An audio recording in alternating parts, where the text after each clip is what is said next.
The Bermuda Triangle is one of the most heavily traveled shipping routes in the world. Some skeptics believe that this fact solves the Bermuda Triangle mystery. Statistically, the busier the area, the higher the frequency of accidents and disappearances. While this makes sense, it's not the frequency of disappearances that's responsible for the mystery of the Bermuda Triangle. It's the lack of explanation or wreckage found. On his very first voyage to the New World in 1492, Christopher Columbus sailed through the Bermuda Triangle. Columbus reported that one night, when he was on the deck of the ship, he noticed a giant light appear in the distance, unlike anything he'd ever seen before. Columbus looked at his compass for direction, and it gave off erratic readings. You might have noticed that the Bermuda Triangle doesn't appear on any world map. This is because official institutions refuse to acknowledge that the area actually exists.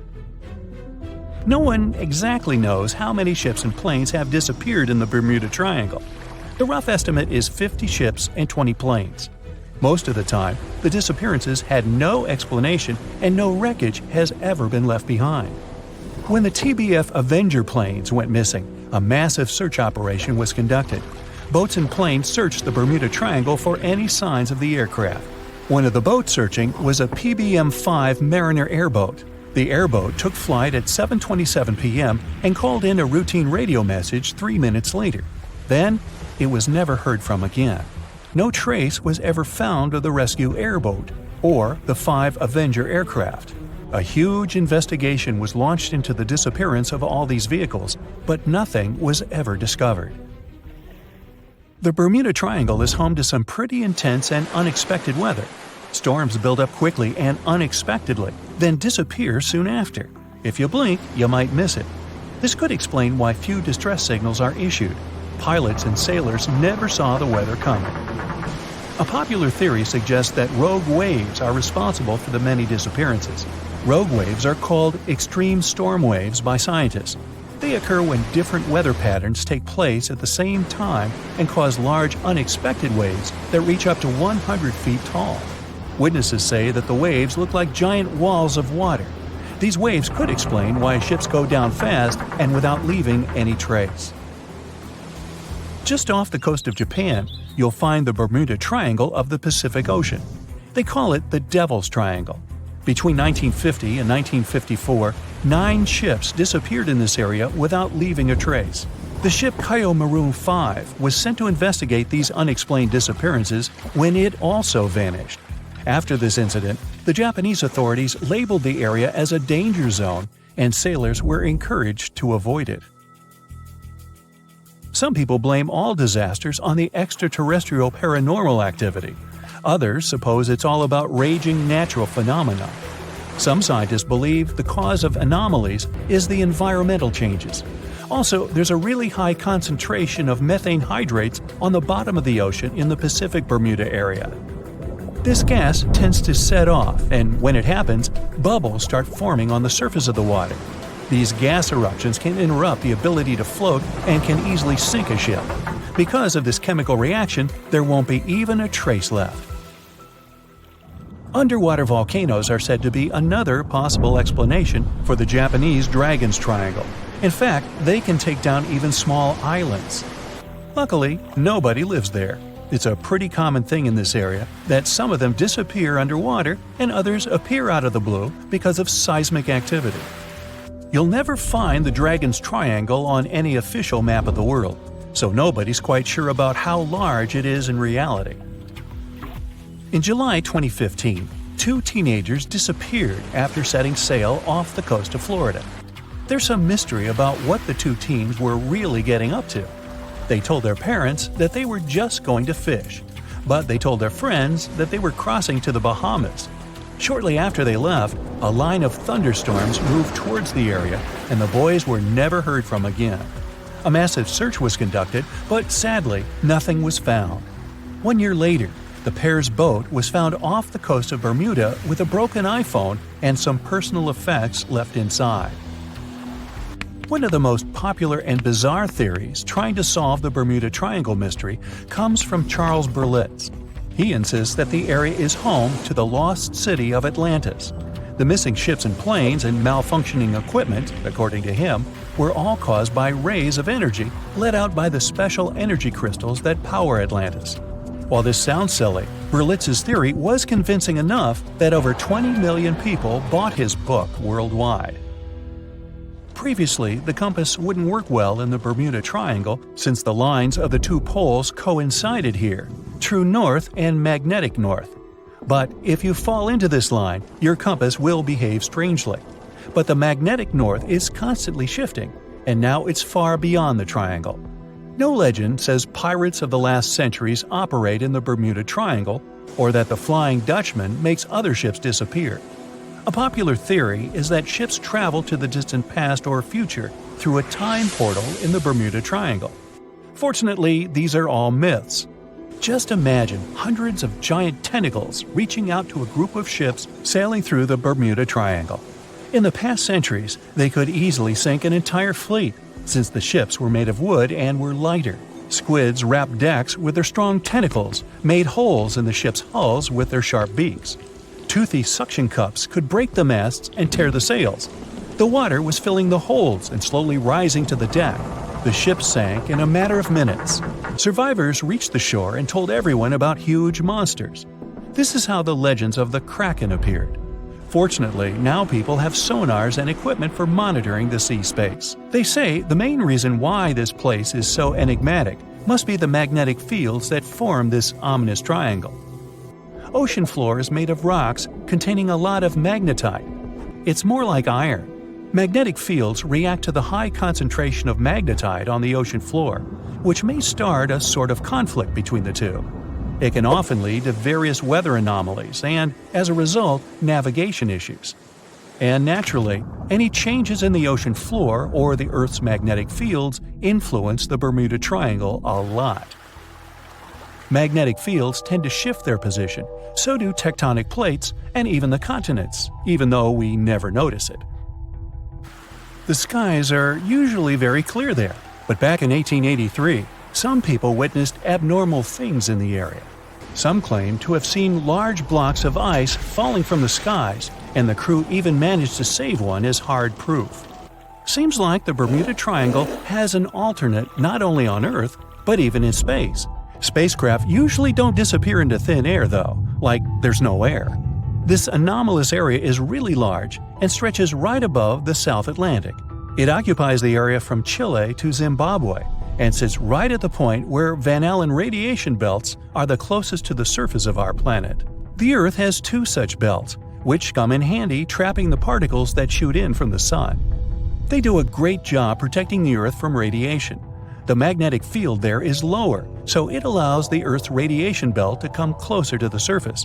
Whenever a satellite passes by, it will be exposed to radiation, which might lead to serious damage. So, no satellite can take pictures of it. The South Atlantic anomaly is part of the Earth where natural radiation just flows out of control. Still, there is little evidence that all these triangles are really dangerous. Many believe the Bermuda Triangle itself has been proven time and again to be nothing but a work of fiction.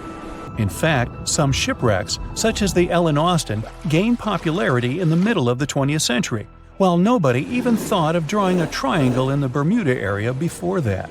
The mystery was popularized by science fiction writers and became a common myth, while no serious research proved it any more dangerous than other parts of the world's ocean. So, the crew of the Ellen Austin back in 1881 weren't even aware of the Bermuda Triangle back then, let alone afraid of it. What do you think?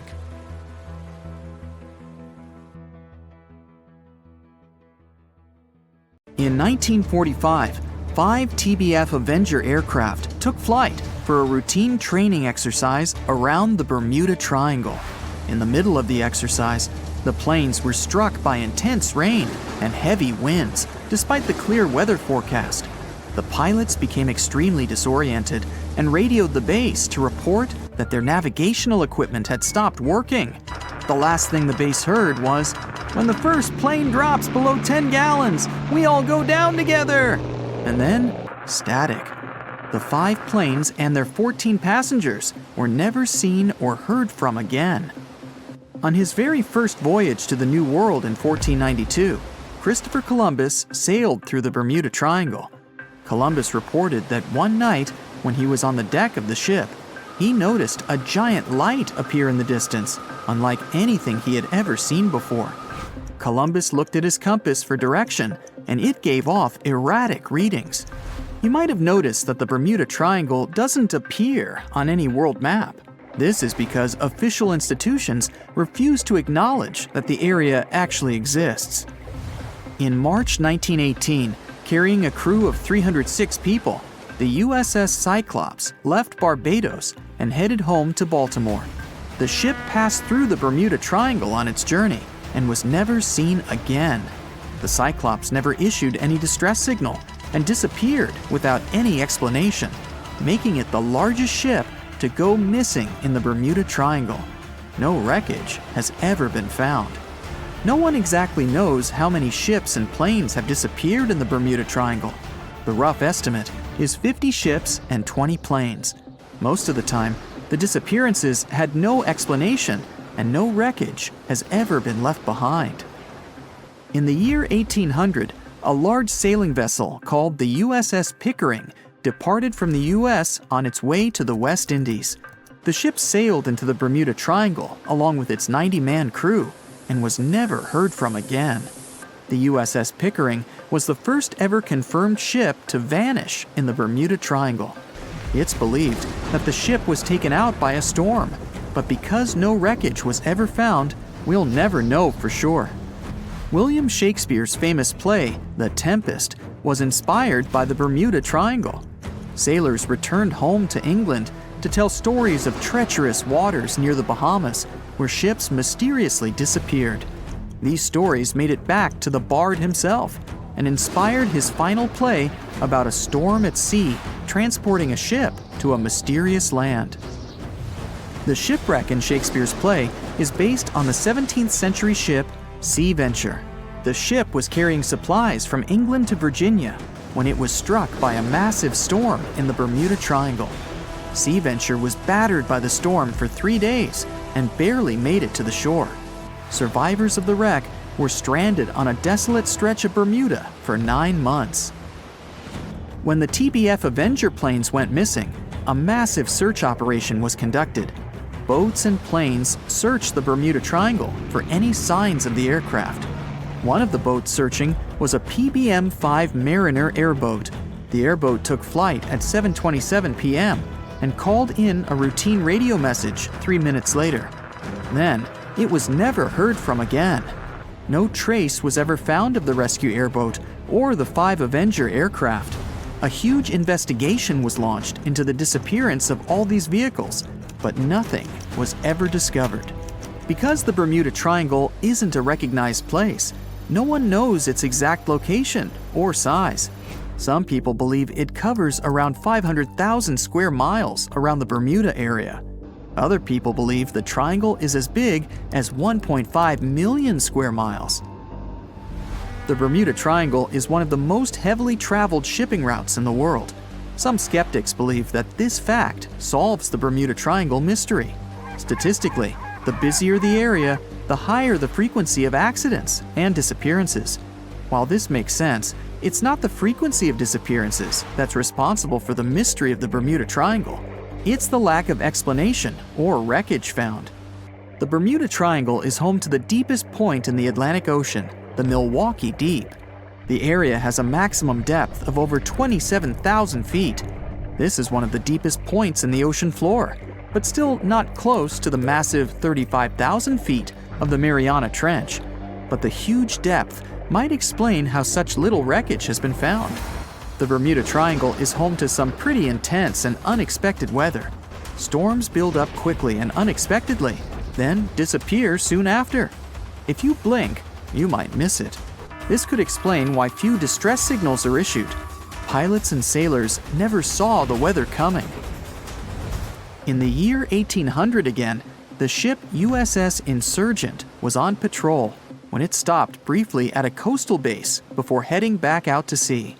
That was the last time USS Insurgent was ever seen. A severe storm reportedly struck the West Indies around that time. It's believed that storm was so powerful, it could have caused the sinking of both the USS Insurgent and USS Pickering. which vanished around the same time. Like the Pickering, no wreckage of the Insurgent was ever discovered. A popular theory suggests that rogue waves are responsible for many disappearances. Rogue waves are called extreme storm waves by scientists. They occur when different weather patterns take place at the same time and cause large unexpected waves that reach up to 100 feet tall. Witnesses say that the waves look like giant walls of water. These waves could explain why ships go down fast and without leaving any trace. Joshua Slocum was an extremely talented sailor. He was the first person to ever sail single-handedly around the world. But sadly, he was no match for the Bermuda Triangle. In November 1909, Slocum said goodbye to his wife and set off on one of his usual winter voyages to the West Indies. Slocum's wife reported him missing after several months passed without any contact. It's said that he called in at Miami to resupply before vanishing into the Bermuda Triangle. Just off the coast of Japan, you'll find the Bermuda Triangle of the Pacific Ocean. They call it the Dragon's Triangle. Between 1950 and 1954, 9 ships disappeared in this area without leaving a trace. The ship Kaiomaru 5 was sent to investigate these unexplained disappearances when it also vanished. After this incident, the Japanese authorities labeled the area as a danger zone, and sailors are encouraged to avoid it. On the ocean floor, decomposing organisms let off large concentrations of methane gas that gets trapped under the water. This gas can build up until, boom, it ruptures. The gas surges up to the surface and erupts. If a ship was in the area of one of these ruptures, the water would become much less dense and cause the ship to sink rapidly and without warning. Scientists believe this could be the cause of the many disappearances in the Bermuda Triangle. While this theory makes a lot of sense, it doesn't seem too likely. The United States Geological Survey has stated that no large releases of gas are believed to have occurred in the Bermuda Triangle for the past 15,000 years. In July 2015, 2 teenagers disappeared after setting sail off the coast of Florida. There's some mystery about what the 2 teens were really getting up to. They told their parents that they were just going to fish, but they told their friends that they were crossing to the Bahamas. Shortly after they left, a line of thunderstorms moved towards the area, and the boys were never heard from again. A massive 15,000-mile search was conducted, but sadly, nothing was found. 1 year later, the pair's boat was found off the coast of Bermuda with a broken iPhone and some personal effects left inside. One of the most popular and bizarre theories trying to solve the Bermuda Triangle mystery comes from Charles Berlitz. He insists that the area is home to the lost city of Atlantis. The missing ships and planes and malfunctioning equipment, according to him, were all caused by rays of energy let out by the special energy crystals that power Atlantis. While this sounds silly, Berlitz's theory was convincing enough that over 20 million people bought his book worldwide. The legend of the Bermuda Triangle. It's one of the few mysteries we still can't solve. Let's rewind back about 600 years. The story begins with an Italian man. He wanted to sail across the ocean to reach Asia, a continent rich with spices, silk, minerals, that kind of stuff. Getting there by land would take ridiculously long, so he figured, hey, why not to build some sturdy ships, gather a couple of sailors and set off to Asia? What could go wrong? That man was Christopher Columbus, by the way. In 1492, with a little help from Spain's royal family, he embarked on his journey. Everything was going well. Apart from totally going the wrong way. But as he got to the end of his voyage, he noticed something very strange. He didn't know it at the time, but he was sailing through the infamous Bermuda Triangle. The BT, the point of no return, the scary place between Bermuda, Puerto Rico, and Florida. There are loads of stories of ships, boats, and planes disappearing into this mysterious realm. Some were found years later, and some disappeared off the face of the earth, lying undiscovered at the bottom of the ocean. Maybe. We know one thing for sure. We have no clue what's going on over there. People have been trying to figure it out for years, but nothing. Zip, nada. So what was it that Christopher Columbus saw that fateful evening? What freaked him out so bad? According to his logs, Columbus saw a huge flash in the sky. I don't care how tough you are, if you're sailing around with no clue where you are, and then you see a massive flash right in front of you, you'd find me hiding below deck, chewing on a lemon or something. That's not the only sea mystery out there, not by a long shot. Heard of the Kraken? A giant squid that can swallow a whole ship. No? You're lucky. Imagine cruising on a ship, wind in your hair, hands on your hips, like, those old pirate movies. Then a huge squid creeps up on you from deep down in the cold, dark water. It wraps its tentacles around the ship and drags the whole thing to the bottom of the ocean. Good thing you packed a life raft. How about a colossal sea serpent chasing your boat at full speed looking for a midday snack? That thing is called a leviathan, and you better hope it's not real. Or sirens, mean but beautiful creatures of the sea. They like to hang out on rocks and sing karaoke. Their magical voices attract sailors who sail their ships right into the sharp rocks. Now, mermaids, on the other hand, totally awesome. They like karaoke too, but they're not into the whole ship smashing thing. Good old mermaids. They're real, right?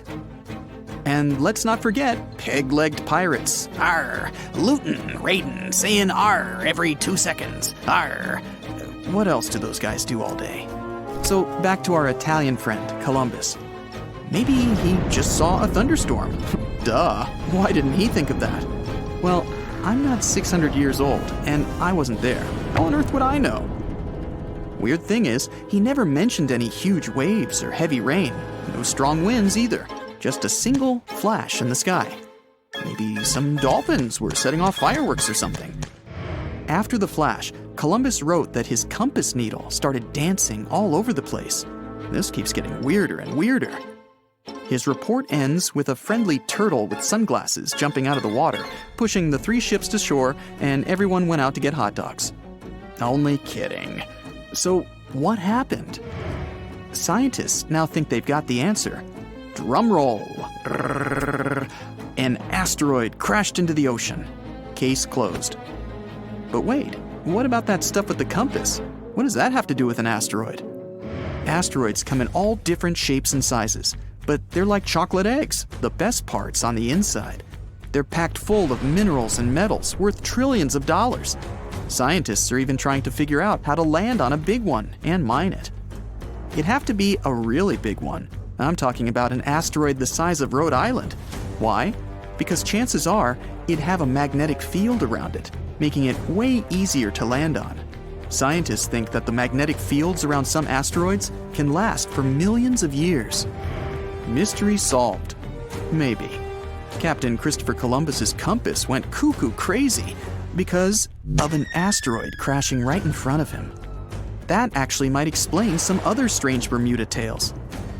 About 100 years ago, the USS Cyclops left Barbados on its way to Baltimore and sailed right through the middle of the Bermuda Triangle. It never arrived. Search teams spent ages looking, but they couldn't find anything. It just vanished, just like that. In 1945, 5 military planes vanished without a trace. They flew right over the Bermuda Triangle. So if there is an asteroid sitting at the bottom of the sea somewhere, why is it still causing problems 500 years later? Radar and old-school compasses rely on the Earth's magnetic field. Radar's how they track flights all around the world. A faulty radar reading? That would be a problem. Try putting a magnet near a compass and see what happens. The compass needle is its own little magnet, always pointing north.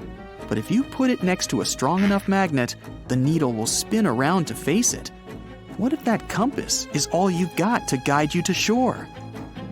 Chinese ship captains were the first to invent compasses. Before that, people used to sail along the shore, or just to islands that they could see. Having compasses meant those early sailors could write down where they went, so other people could get there too. So now that we have all this new tech, the question is that asteroid even still down there?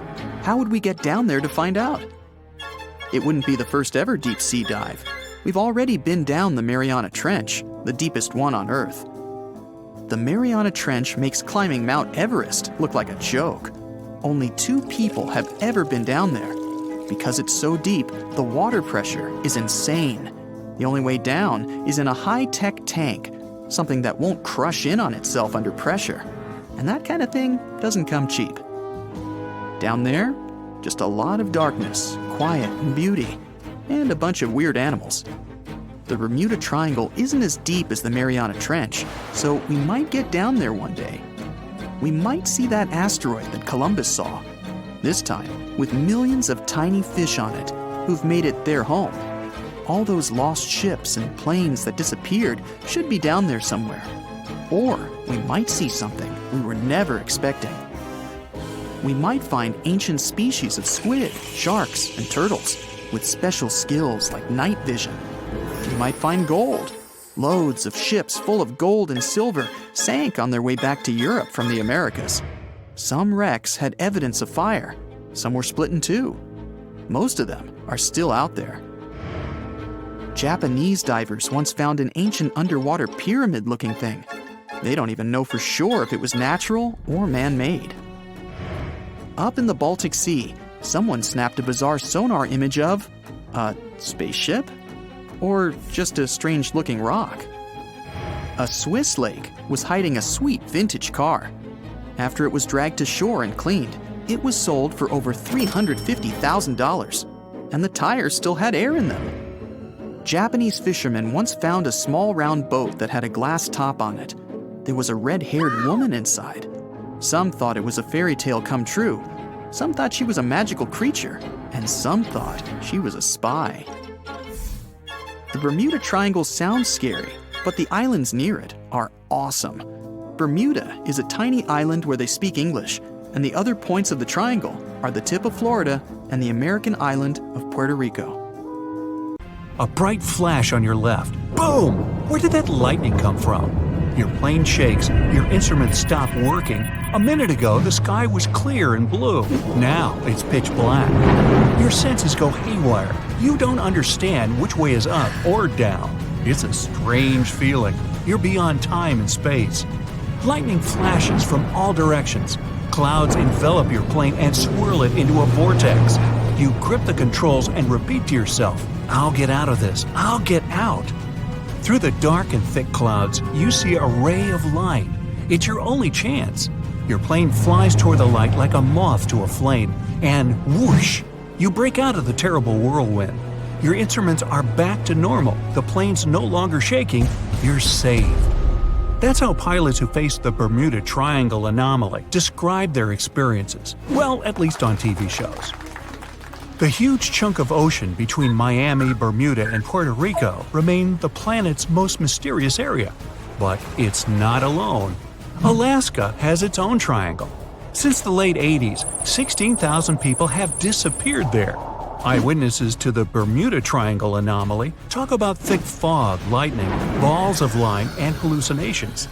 In Alaska, everything's a bit more complicated. People, planes, ships, they just disappear without a trace. There's no one around to tell us what it felt like. In 1950, a plane took off from Anchorage, Alaska, headed for Great Falls in Montana. It was carrying 8 crew members and 36 passengers. 2 hours after the start of the flight, the captain radioed in that everything was fine. Then, silence. The 100-foot-long plane seemed to evaporate into thin air. 85 aircraft and around 7,000 people searched for the plane. No trace. Not even a screw, bolt, nothing. That plane mystery made the Alaskan Triangle famous. If you look on a map, it's a wild and mostly unpopulated zone that passes near Anchorage, Barrow, and Juneau. If you connect the dots on a map, you get an epic triangle. You can fit the whole state of Oregon in it twice. If you read around, you'll find a bunch of major areas on the planet where weird stuff keeps happening over land, sea, desert, and jungle. Scientists have many questions about these places. They all have extreme electrical and magnetic anomalies. Planes and ships disappear in them. People hear stuff, see stuff, and here's some of them. China's Black Bamboo Valley looks like a Hollywood set for a seriously scary movie. Here, everything's creepy and mysterious. Ha, perfect. Imagine a bamboo forest that stretches up 130 feet. The green plants live extremely close to each other and barely let in any sunlight. A strange fog hangs in the air. Where it comes from and why it's always there, no one knows. And the mysteries don't end there. For centuries, people have disappeared in the vast forest. Scientists believe the site's crazy geology is to blame. Cracks can suddenly appear in the ground big enough to fall into.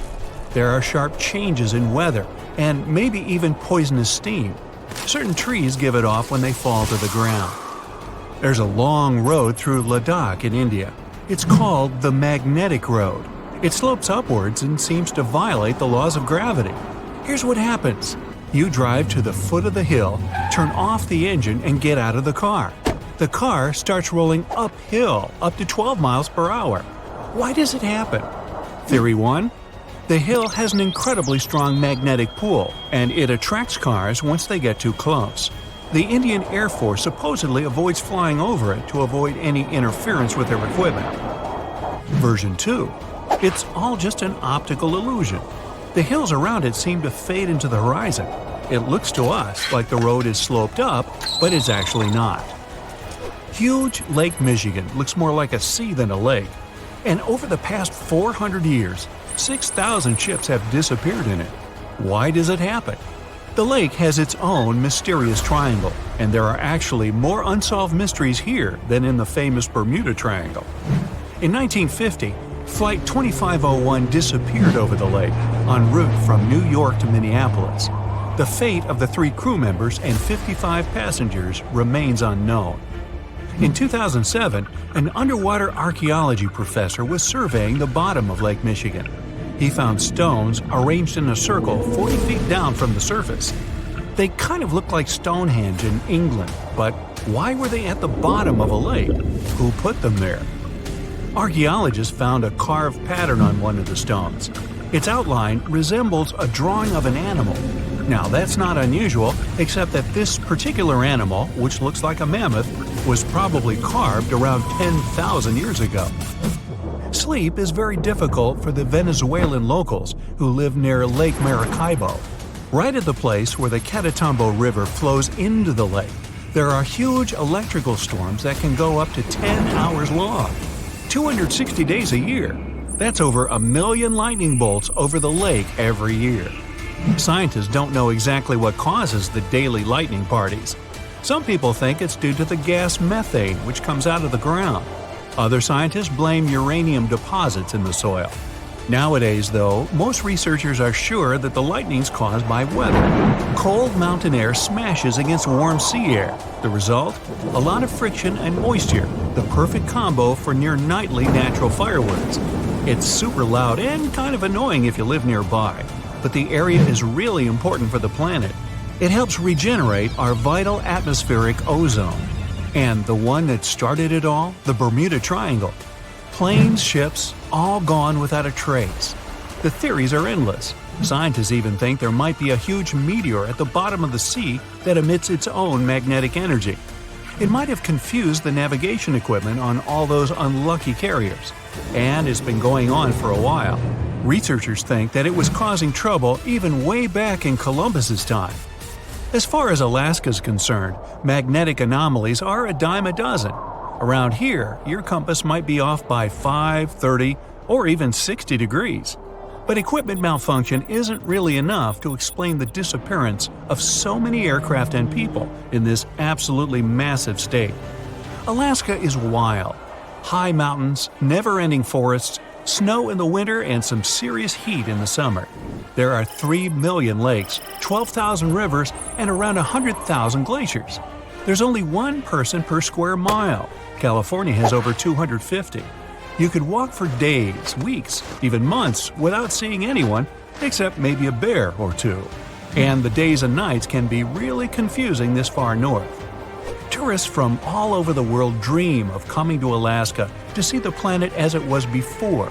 No concrete jungle, no endless roads, warehouses, and cornfields. But this isn't just a beautiful place. It's also an incredibly dangerous place. You can get lost in the forest, run out of food, get soaked to the bone, lose your compass or GPS. In the harsh conditions of Alaska, danger's always just around the corner. Most vacationers just aren't prepared for that. 80% of the state's communities aren't connected to the road system. Back in the Wild West, horses carried people, products, and information. In Alaska, it's all about planes. Alaska has 9,000 aircraft and 8,000 pilots, and counting. That's more than 1 out of every 100 Alaskans. Sudden weather changes, frequent and wild rain, snowstorms, and fog. Not a great recipe for a smooth flight. The wings on Alaskan plains can get covered with ice.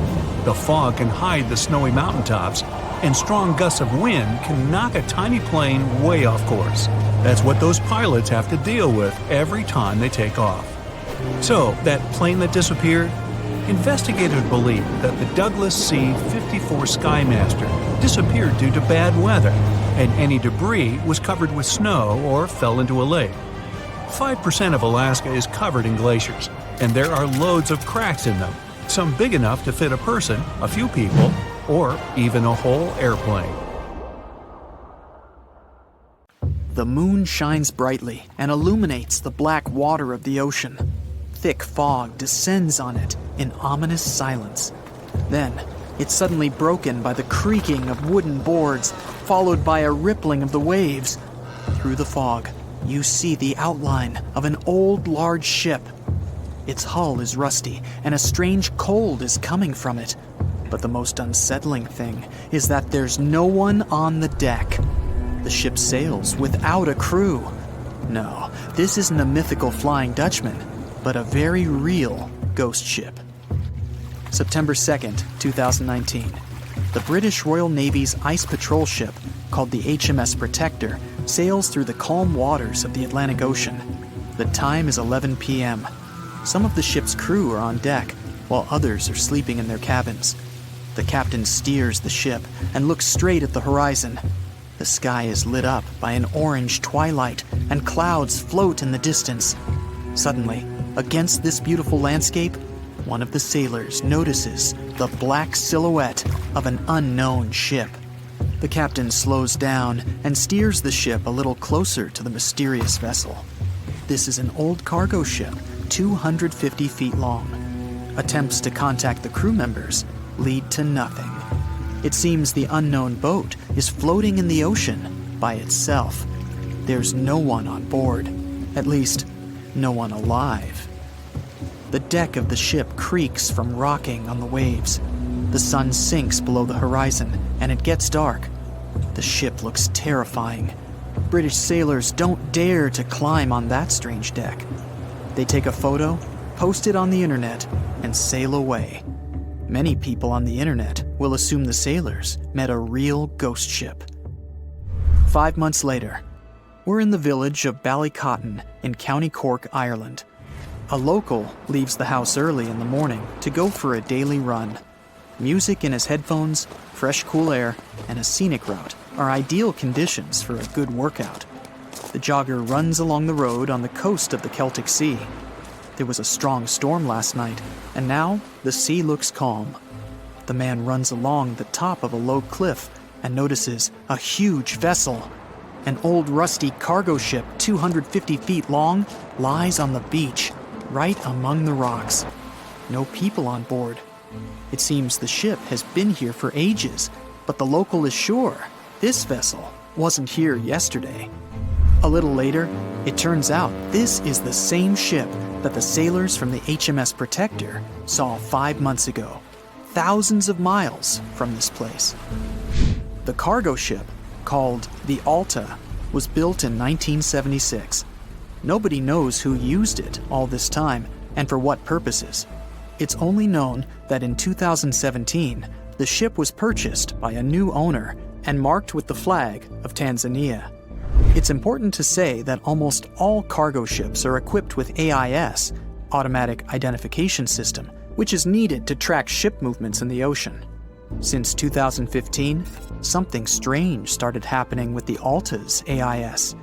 The ship disappeared from the satellites, then reappeared again. Over the past few years, this ship had changed several names and flags, It's not surprising that its AIS shut off and turned on numerous times. It's said that some of those who disable AIS on their ships do so to hide outlaw activities. The ship's captain, whoever it was, clearly didn't want to show the Alta's movements. As AIS showed in 2017, the ship had sailed near Greek port cities. The Alta made 12 stops in 3 such cities in different parts of Greece. Then, the AIS signal disappeared, and 10 months later, the Alta reappeared near the northern coast of Africa, 1,200 miles from Greece. In September of 2018, the ship was sailing about 1,400 miles southeast of Bermuda, and at that time, the crew members started having problems. There were 10 people on board the Alta. On September 19th, the ship's engine failed right in the middle of the Atlantic Ocean. The nearest shore was very far away. The ship began to drift. As days passed, the crew couldn't fix the vessel. Food supplies were running low. The crew started to panic and tried to contact someone. The situation got worse as a strong hurricane was approaching the place where the ship broke down.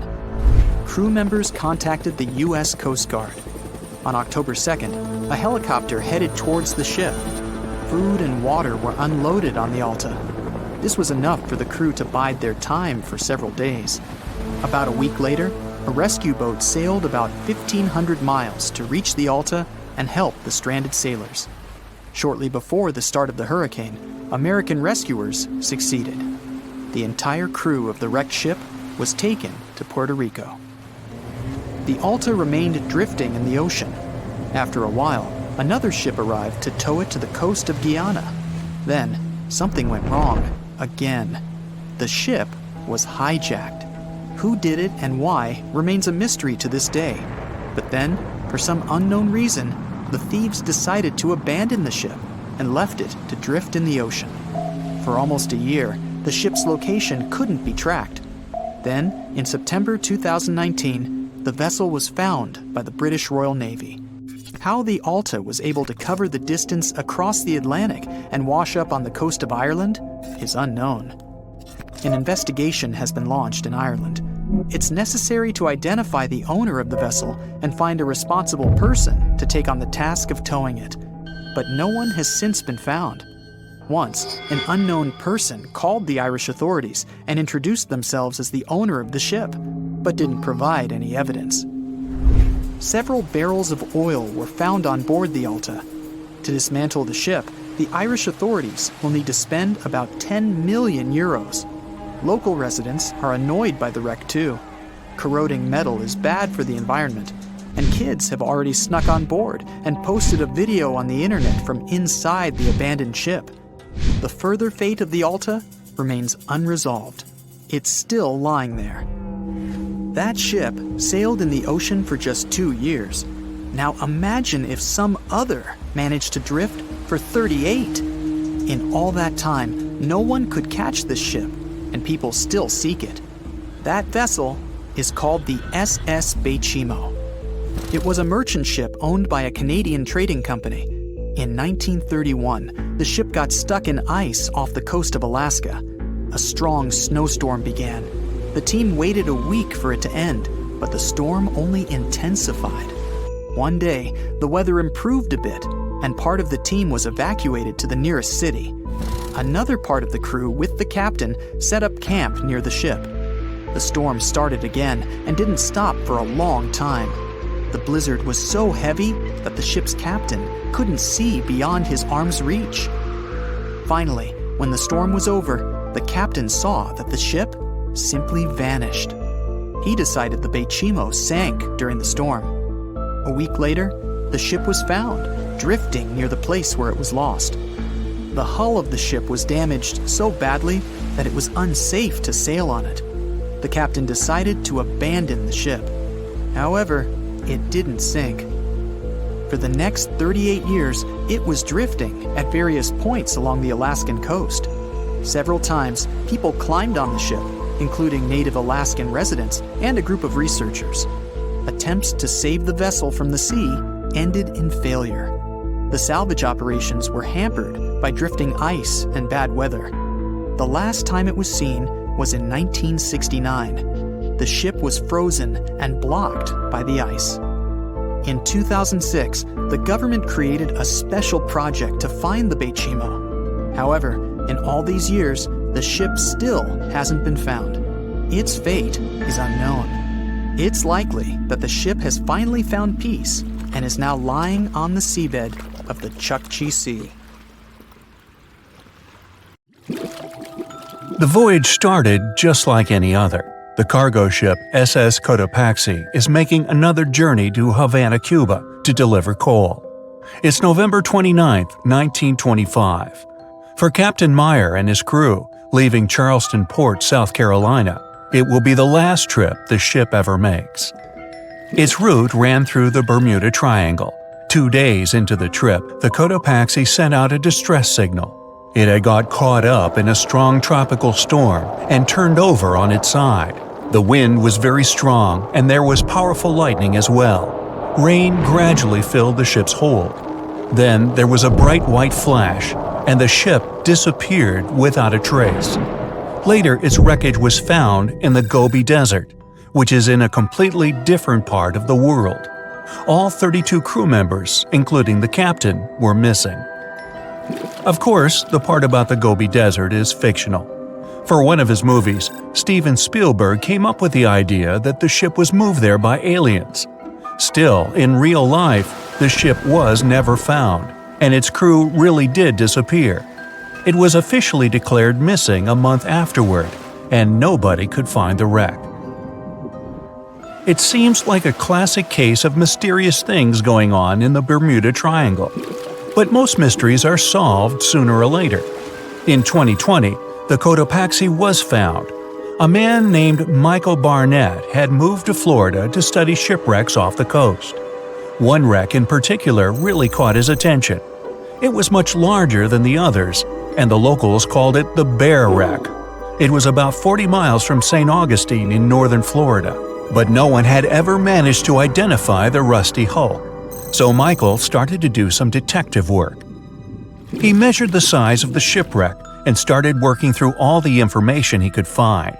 He researched hundreds of old newspapers, leafed through insurance records, and looked at artifacts found on the wreck. After hundreds of hours of hard work, Michael was sure it was the Cotopaxi. But a few years before, there had been a rumor that the same ship had been found off the coast of Cuba. The Coast Guard found the wreck of a cargo ship about the same size that looked a lot like the one lost in 1925. Michael was sure they were wrong, so he teamed up with some science journalists and kept investigating. Soon they discovered something that seemed to confirm Michael's belief. Divers found brass valves with the letters SV on them in the wreckage of the ship. Michael suggested these initials referred to Scott Valve Manufacturing Company. The headquarters of this company was in Michigan, not far from where the Cotopaxi had been built. The company had probably supplied parts for the Cotopaxi. So the puzzle seemed to be solved. The Bear Wreck was really the missing cargo ship. But Michael still needed to work out why the ship had sunk. Did something mysterious really happen to the Cotopaxi in the Bermuda Triangle? Later, Michael found the testimony of the ship's carpenter among some old papers. The carpenter claimed that the hatches covering the coal on the ship had been in a terrible condition before it sank. Repair work on the covers wasn't finished before the crew got the order to sail to Cuba. So if the hatch covers were still broken during the trip, water could have easily gotten on board. This water probably flooded the hole during the tropical storm. This was the real reason why the Cotopaxi went down. There was really nothing mysterious about it. It was just a mistake made by ordinary people. But this is just one example out of dozens or even hundreds where ships and planes have gone missing in the Bermuda Triangle. We still can't explain some of these incidents. It seems like there really is something weird going on there. One of these strange events happened in 1948. A passenger jet was headed for Miami from San Juan, Puerto Rico. It disappeared in the same area as the Cotopaxi. The 32 people on board vanished without a trace. The weather was clear throughout the flight, But experts think that when the plane was about 50 miles from the coast, it could have been hit by a strong wind that knocked it off course. Years later, a similar plane was found in the area of the Bermuda Triangle, but because no one could work out the registration, it was impossible to say for sure if it was the same one. Something even stranger occurred not long before, in 1945. 5 planes went missing all at the same time. Some trainee pilots were practicing their navigation skills, but when they'd finished, it seems they couldn't find their way back home and disappeared. Many people assume they just ran out of fuel. This seems likely, but still, the circumstances were really strange. The trainees were being supervised by an experienced pilot who had 2,500 hours of flight time. He would never have let a group of newbie pilots get that far away from their base. Even now, people still debate what could have happened. Some insist the pilots ran into something supernatural out there in the Bermuda Triangle. But who knows? And here's another freaky thing that happened there which no expert has been able to explain: time travel. In 1970, Bruce Gernon was flying a plane from Andros Island to the Florida coast. When he was at 11,500 feet, a giant cloud appeared in front of him. It kept getting bigger and bigger, and he had no choice but to fly through it. As soon as he did, the plane was surrounded by darkness. It was as if the day had turned to night in a split second. Suddenly, Bruce began to see white flashes of light around him. They were so bright that they lit up the entire sky. But they weren't lightning bolts, although he couldn't really explain what they were. The plane continued through the strange cloud for almost a half an hour. Bruce noticed that the cloud changed shape during this time. The space around the plane turned into a tunnel. Then the tunnel started narrowing. Bruce became really tense as he tried to cope with the plane's controls. All his instruments and navigation equipment were going crazy, and the electronics stopped working. Then, a white light appeared at the end of the tunnel. Just like in the movies, the plane escaped the closing cloud tunnel at the very last second. Everything was fine, but now Bruce found himself in some white fog. He had no idea where he was. Then he managed to contact ground control. He was shocked when he learned that his plane was already in the airspace above Miami. It seemed that something impossible had happened. Bruce was meant to cover a distance of about 250 miles during the flight. This usually took 1.5 hours, but he had managed it in just 47 minutes, almost 2 times faster than normal. When Bruce landed, he went to check the amount of fuel left in the tank. It turned out he'd used up a lot less than the normal amount of fuel as well. Could there be a logical explanation for the time-traveling plane? Well, records show that a large number of sunspots were detected on the surface of the sun that day, and there was a strong solar wind. This could easily have made the electronics and devices on the plane go crazy. But what about the mysterious cloud? The Florida coast is a place where 2 large air currents meet. One has a high pressure and the other is a low pressure one. This causes a lot of storm clouds in the area. But people still debate how Bruce was able to cover the distance so quickly. Some people say that some kind of mysterious dark energy was involved. Others say it was a gravitational anomaly that curves space and time. Others think that Bruce is just a fraud. We still don't know the truth. So, is there really something supernatural about the Bermuda Triangle? Or is it all just coincidences and made-up stories? The truth is that no more planes and ships disappear in the Bermuda Triangle than anywhere else in the world. If you draw up a map, trace a line connecting the island of Bermuda, Puerto Rico, Miami, and back to Bermuda, what do you get? The infamous triangle, known for swallowing thousands of ships and aircraft over the centuries. But there's a new mystery to this already enigmatic place. Something's lurking deep in the waters below, and it's leaving bizarre clues of its existence. Splash! Your submarine hits the water surface. You descend 100, 1,000, 2,000, 3,000 feet. It's getting darker. The sub's walls creak as the pressure grows. over 1,400 psi. It's like the weight of a grand piano squeezing every square inch of your body from all sides. You've made it to your destination. All that's left is to spot the beast. Just in time, among the black void, you see a bright green glow off in the distance. It's getting closer. As it approaches, it gets bigger. This is it!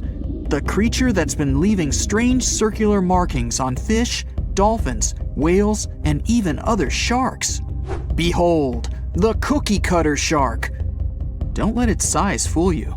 It may be no longer than a bowling pin, but this creature is a parasite. It attaches itself to other marine animals using its neatly arranged serrated teeth. With one bite, it fills its belly, detaches, and goes on about its day.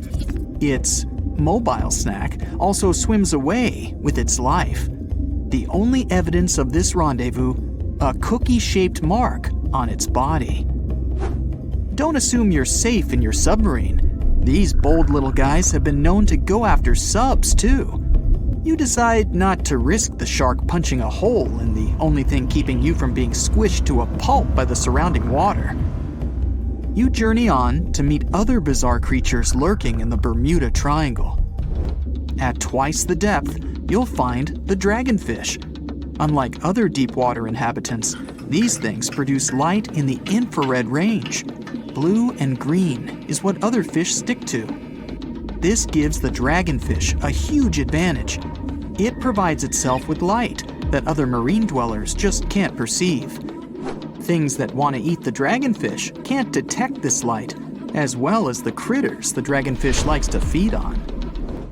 A truly unique deep-sea dweller is the vampire squid. Neither vampire nor squid, or octopus, this thing is a unique species of its own. It has the largest eyes compared to body size of any animal on the entire planet. When the vampire squid feels threatened, it curls its arms up and around its body. Essentially, the thing turns itself inside out. Another animal to avoid down here is the terrifying bobbit worm. It buries itself in the sea floor, leaving a small part of its body out.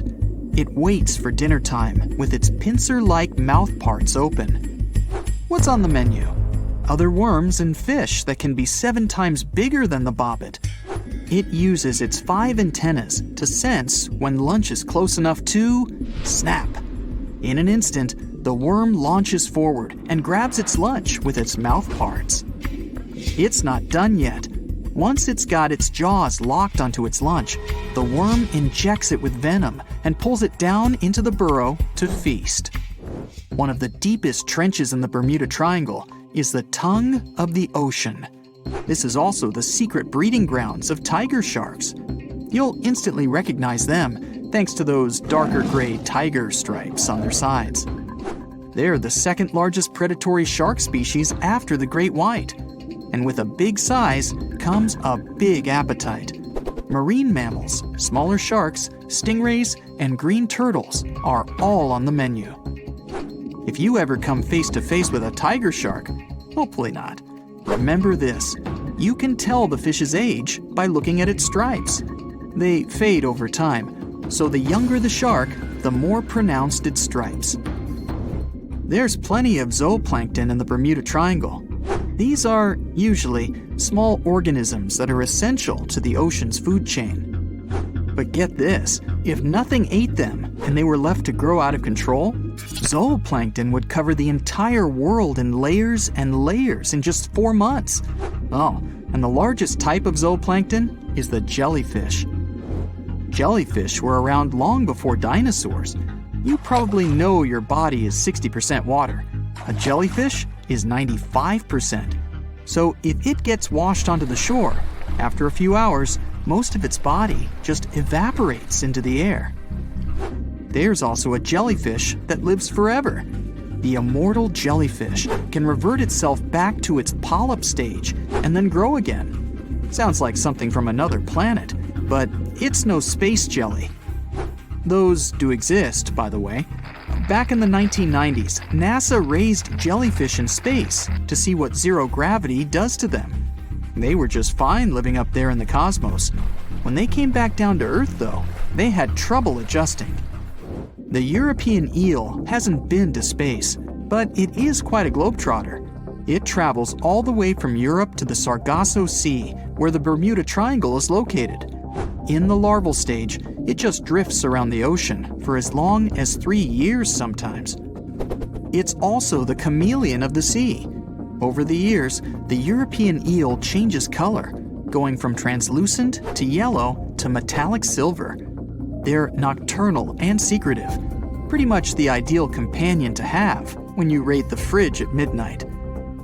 A giant squid over half the length of a football field once washed up on a Florida beach. Researchers suspected this behemoth came from the Atlantic Ocean near the Bermuda Triangle. Giant squids are the longest invertebrates, meaning they have no backbone. They also have the biggest eyes on Earth, ever. They're as large as a soccer ball. Another creature found near the Bermuda Triangle is Sterer's cave shrimp. They were so good at keeping to themselves that no one knew these creatures even existed until 2011. Some female cave shrimps carry an impressive number of eggs along with them. Scientists discovered one female had around 2,000 eggs attached to her body. The Bermuda petrel is the national bird of, yes, you guessed it, Bermuda. It's the second rarest seabird on the planet. In fact, people thought it was extinct until 1951, when they spotted a few on the island. It has an eerie cry that'll send shivers down your spine. The Nassau grouper can only be found on the coasts of South Florida. This fish lies in wait and ambushes its lunch of other fish, crabs, and lobsters. It's sort of like a vacuum cleaner because it inhales its food through its huge mouth. The fish has a cool defense mechanism too. Like the chameleon, it changes color when it feels it's in danger. Sometimes it takes on a lighter or darker shade of its own color to blend in with the environment. So, you may spot a Nassau grouper, or you may not. If you happen to visit the Bermuda Triangle, you'll probably see a hammerhead shark. They use that iconic hammer-shaped head to pin their lunch, stingrays, onto the ocean floor. The shape of their head also gives them better vision. They can see almost 360 degrees all around, above and below them. Well, save for one blind spot right in front of their nose. The hawksbill sea turtle may not look intimidating, but this guy will eat anything it can get its bird-like beak around. Sea sponges, algae, and even venomous jellyfish. A lot of the stuff on their menu is inedible for most, but their body fat can absorb the venom and toxins, so they go unscathed. The Bermuda Triangle is also home to green glowworms. They're not really worms, but larvae. They produce that bright light from an organ near their tail. This light makes smaller creatures come toward them, making it easy for them to catch their lunch. Most of the time, they look pretty ordinary, but they have an oddly fixed schedule. Every third night after the full moon during the summer, at an exact time, the glowworm lights up. But back to more nightmarish creatures of the Bermuda Triangle. There's the goblin shark, known as a living fossil because it's the only one left of its animal family. It's only about the length of your forearm and looks like nothing special. But watch closely as its lunch gets too close.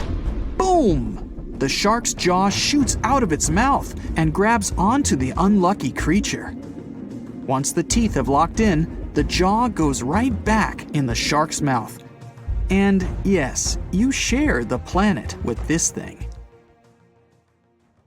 More than 50 ships and 20 planes have disappeared in the Bermuda Triangle since the middle of the 19th century. This region isn't put on any paper map and is not an official region of the Atlantic. This massive water area is located not far from the southeastern coast of the US and still scares many sailors. But you aren't afraid and want to prove that there is nothing special in this place. You sail to the center of the Bermuda Triangle on a small fishing boat. You turn off the engine and wait. Several hours pass. The sun goes below the horizon. Night comes. You're about to return to the shore, but suddenly, it becomes too quiet. Then, you hear a splash of water. You look overboard and see hundreds of fish swimming to the surface. Something big scared them away. Something that comes straight from the depths. The next second, you notice big sparkling eyes and long tentacles reaching for the boat. It seems that one of the most terrible myths about the Bermuda Triangle turned out to be true. A huge squid dragging ships to the bottom. Stories about these squids appeared long before the emergence of the Bermuda Triangle myths. For centuries, sailors from Norway and Greenland told stories about a scary sea monster, the Kraken.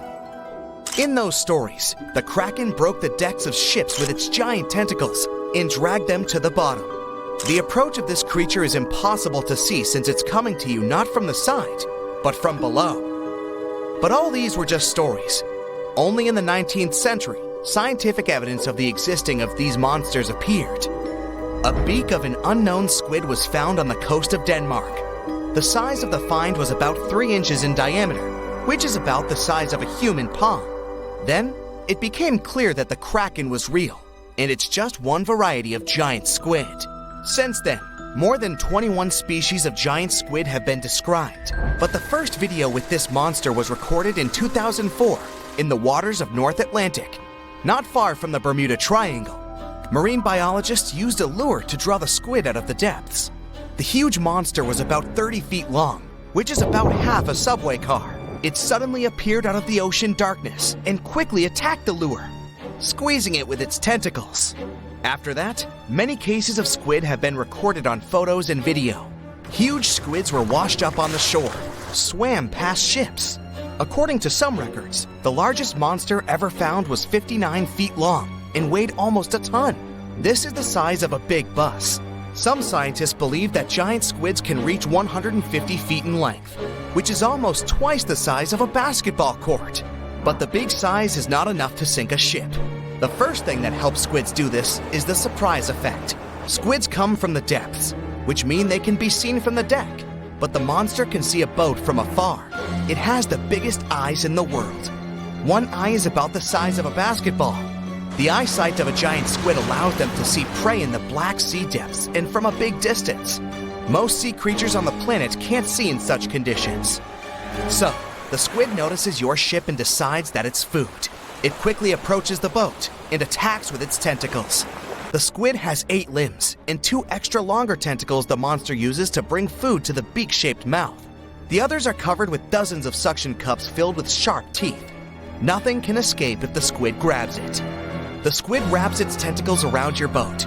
With the teeth on each arm, it bites the deck. 2 long tentacles can grab you while you're running around in panic. The squid can rock the ship from side to side until one of its parts sinks in the water. You fight off 2 long tentacles and fall off your feet. The squid's 8 arms are squeezing stronger. You can hear the boat's hull cracking. The squid is big, but still can't sink a large metal object. Possibly, it couldn't have sunk huge ships that disappeared in the Bermuda Triangle. You see how the squid swims away into the depths.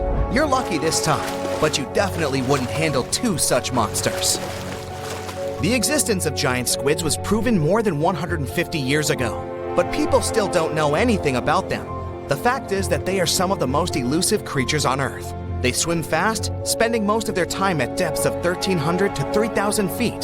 To descend there, people need sturdy submarines and bulky equipment that create a lot of noise. The squid will notice them much earlier and swim away. Scientists don't know anything about their behavior, social life, habits, or a distance they swim during the day. And most importantly, we don't know how many of them are hidden in the water. The ocean is only 5% explored. It's possible that millions of giant squids swim in the sea depths.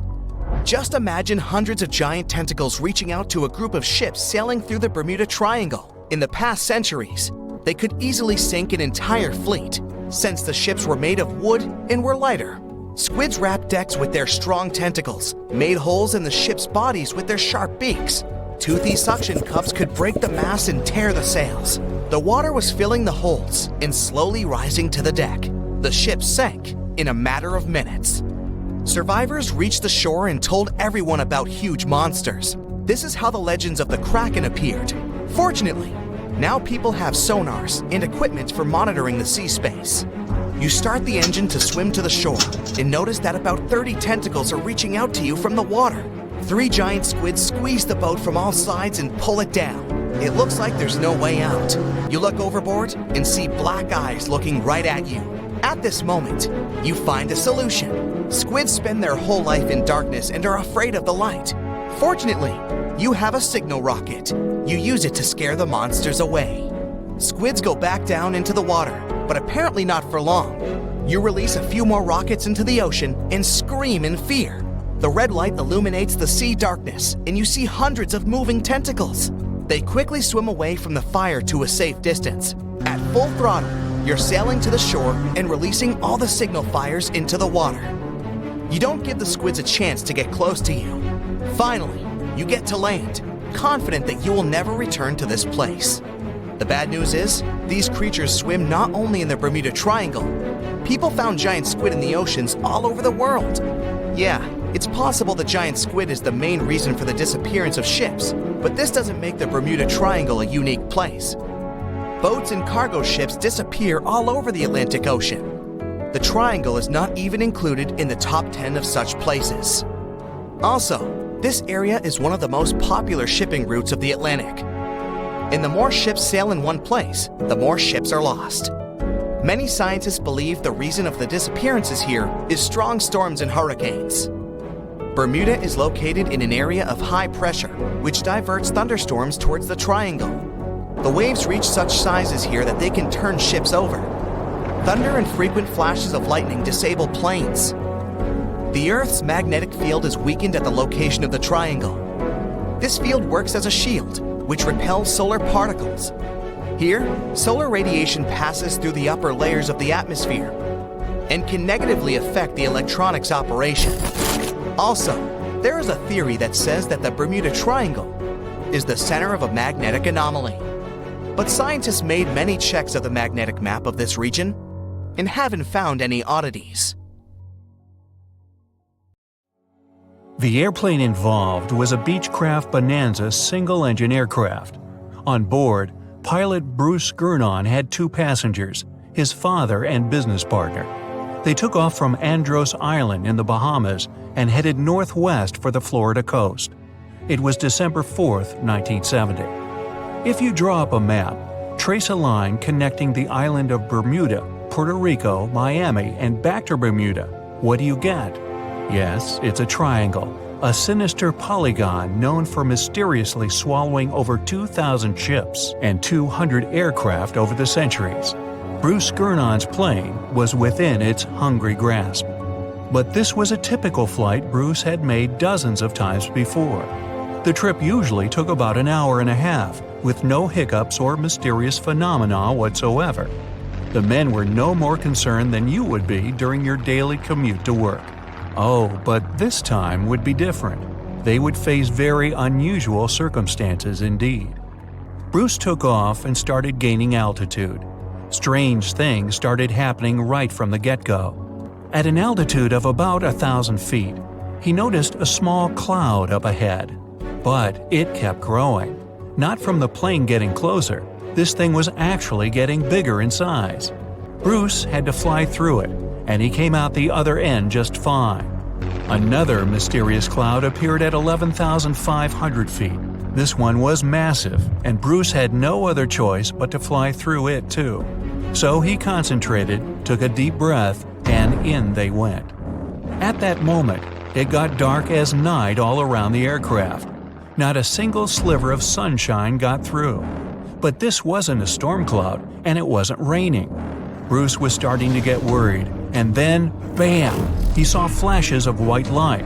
They would appear and vanish quickly like lightning. But this pilot knew this certainly was no lightning. The flashes were so bright, they lit up the whole space around them.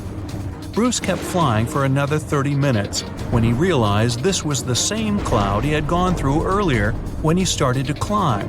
But now the cloud was cylindrical, and the plane was flying through its center. It was about 1 mile wide and seemed endless. Bruce thought he could never get out of that trap. But a minute later, he saw light at the end of the tunnel. He kept that yoke straight ahead. He was almost out of this nightmare. But all of a sudden, unexplainable things started happening again. The walls of the cloud tunnel began to narrow. They were closing in on the plane. The navigational instruments started wigging out. The compass was spinning by itself counterclockwise. The electronic instruments were all malfunctioning. It was like the plane was being operated by something else, or it was moving inside some kind of current. All of Bruce's attempts to take control were to no avail. He kept flying through that tunnel, bound and determined to get out of this thing and live to tell the tale. The walls kept narrowing, smaller and smaller, wrapping like a vortex. Bruce was running out of time. He had to get out of this place fast. The next 20 seconds were the most intense of his life. But then, he burst out of this foggy trap. As Bruce described later, he felt weightless for 5 seconds as his plane left the tunnel. The clouds dispersed, and now the aircraft was in a grayish haze. The men let out a big sigh of relief. He immediately grabbed the radio and contacted ground control. Bruce wanted them to determine his location. But when the dispatcher looked at the green screen, his face became contorted with confusion. Bruce's plane wasn't on the radar. It was as if the thing was invisible. But then the dispatcher said the aircraft was already in Miami airspace. Bruce was utterly shocked by this information. It just couldn't be true. The distance the Beechcraft was supposed to cover was about 250 miles. Remember, the whole trip usually took around 90 minutes. But this time, it took just 47 minutes to get to the destination. This model of aircraft can only cruise at about 180 miles per hour. Do the math, and anyone would understand that this was physically impossible. The dispatcher must have made a mistake. But when the clouds parted, Bruce saw that he really was over Miami. The plane landed safely, and it was time to try and solve this mystery. So what happened on that flight? Bruce checked the remaining fuel and his watch. After a short calculation, he was only more confused. The plane hadn't gone through the amount of fuel it should have. Bruce couldn't have been wrong. He was a very experienced pilot. By his early 20s, he already had 600 hours of flight under his belt. And he was all too familiar with this airspace he'd flown countless times. All the evidence in hand seemed to indicate that Bruce's plane just skipped over almost half the entire distance. The man thought about this bizarre occurrence for a long time. He even consulted with professors and experts, but none of them could give an exact answer to what happened that day. So he came up with his own theory and even wrote a book about it. Bruce thought it all came down to this electric fog with white flashes. Others, however, theorized that dark energy was responsible for this time leap. Yes, that same dark energy responsible for the expansion of the universe. This energy could have curved time-space like a black hole, forming this strange tunnel. Bruce accidentally hit it, but he was lucky to get out of there. That's how he got into Miami airspace so fast. But dark energy is just a theory attempting to explain the unexplainable. To this day, there is no real answer for how Bruce was able to travel that distance in such a short time. But some details still can be explained. Archive records show that 84 sunspots were recorded that day, as well as a huge solar wind moving almost 440 miles per second. This would cause disturbances in the Earth's magnetosphere that could throw off the plane's instruments and radars. So Bruce's version that he was in an electronic fog could be right. And about these weird clouds. The thing is, they're pretty commonplace things in this area. Zones with low and high pressure are constantly colliding there. The result? Storm clouds. Perhaps that cloud growing before Bruce's eyes was simply two massive air currents crashing into each other. But so far, no one has been able to explain how the plane got to Miami so fast. Well, maybe in the future the truth will be revealed. In the meantime, it remains another mysterious riddle of the Bermuda Triangle. But it's still by far not the most shocking incident there. In 1945, a total of 5 planes went missing in the Bermuda Triangle all at once. On December 5th, some Navy student pilots were training in the area. The day's lesson? Navigation. Ironically enough, they couldn't find their way back to the base and got lost. Many people assume they ran out of fuel. This is likely to have caused the incident, but the circumstances were very strange. The students were under the supervision of an experienced lieutenant who had 2,500 flight hours. He would never let a bunch of newbies go so far that they'd get lost. The incident was called Flight 19. Even now, there's a debate about how it could have happened. 3 years later, a passenger jet headed to Miami from Puerto Rico disappeared in the same area. There were 29 passengers and 3 crew members on board. The weather was clear throughout the flight. But experts believe that when the plane was about 50 miles off the coast of Miami, it could have been hit by a strong wind that knocked it off course. Years later, divers found a similar-looking plane in the waters. But since it was lacking certain details and registrations, no one could confirm that it was the missing Miami-bound aircraft. The next month, in January 1948, another plane went missing in Bermuda. 25 passengers and 6 crew members just vanished somewhere between Azores and Bermuda. The mystery of this plane's disappearance, along with countless others, remains unsolved. April 10th, 1912. You're on the coast of the Atlantic Ocean, in a small port town. Hundreds of people, and you among them, are going to board the huge, majestic ship. It's 3 times as long as the Statue of Liberty is tall. The ship is considered the most advanced and unsinkable watercraft of its time. You can see hundreds of luxury cabin windows on its deck, and the Titanic inscription on the magnificent iron hull. This day, the famous superliner set off on its first and last voyage from Southampton to New York. But now, you'll see an alternate story. You can hear a crew member announcing the start of the Titanic's trip. The ship sails from Africa to Bermuda, and the cause of its catastrophe will not be an iceberg at all. For 4 days, Titanic sails through North Atlantic waters. The sun warms the ship so much that during the day, all the passengers sit inside the ship. In the evening, when a cool breeze descends on the ocean, all the people go up on deck to watch the beautiful red sunset. Midnight, April 15th. You're sitting in your cabin reading a book. You're usually asleep at this time, but right now, you're just flipping through page after page. You close the book and look around the cabin. You feel like someone's watching you. You get up and break out into a cold sweat. An inexplicable feeling of anxiety permeates your body and causes goosebumps. You look out the cabin window where the ocean spray is banging the glass, but you can't see anything. There's a thick fog outside. You leave the cabin. In addition to you, several passengers also left their beds because of a heightened sense of danger. They greet you and ask what's wrong, but no one knows. You head to the stairs to go out on the deck to see the situation. At this point, the floor goes out from under your feet. A strong push makes you fall. A rumble reverberates through the Titanic. You get up and see more and more people going out from their cabins. You run up the stairs and meet a crew member. He doesn't tell you anything, but his eyes are wide with fear. You go up on deck and can hardly see anything. A thick, wet fog has settled over the ship. Several passengers are holding their heads as if they have a headache. You see the captain and ask him what happened. The captain admits that he has no idea where you are. You see a compass in his hand. The arrow turns in different directions. It's impossible to determine where exactly the ship is now.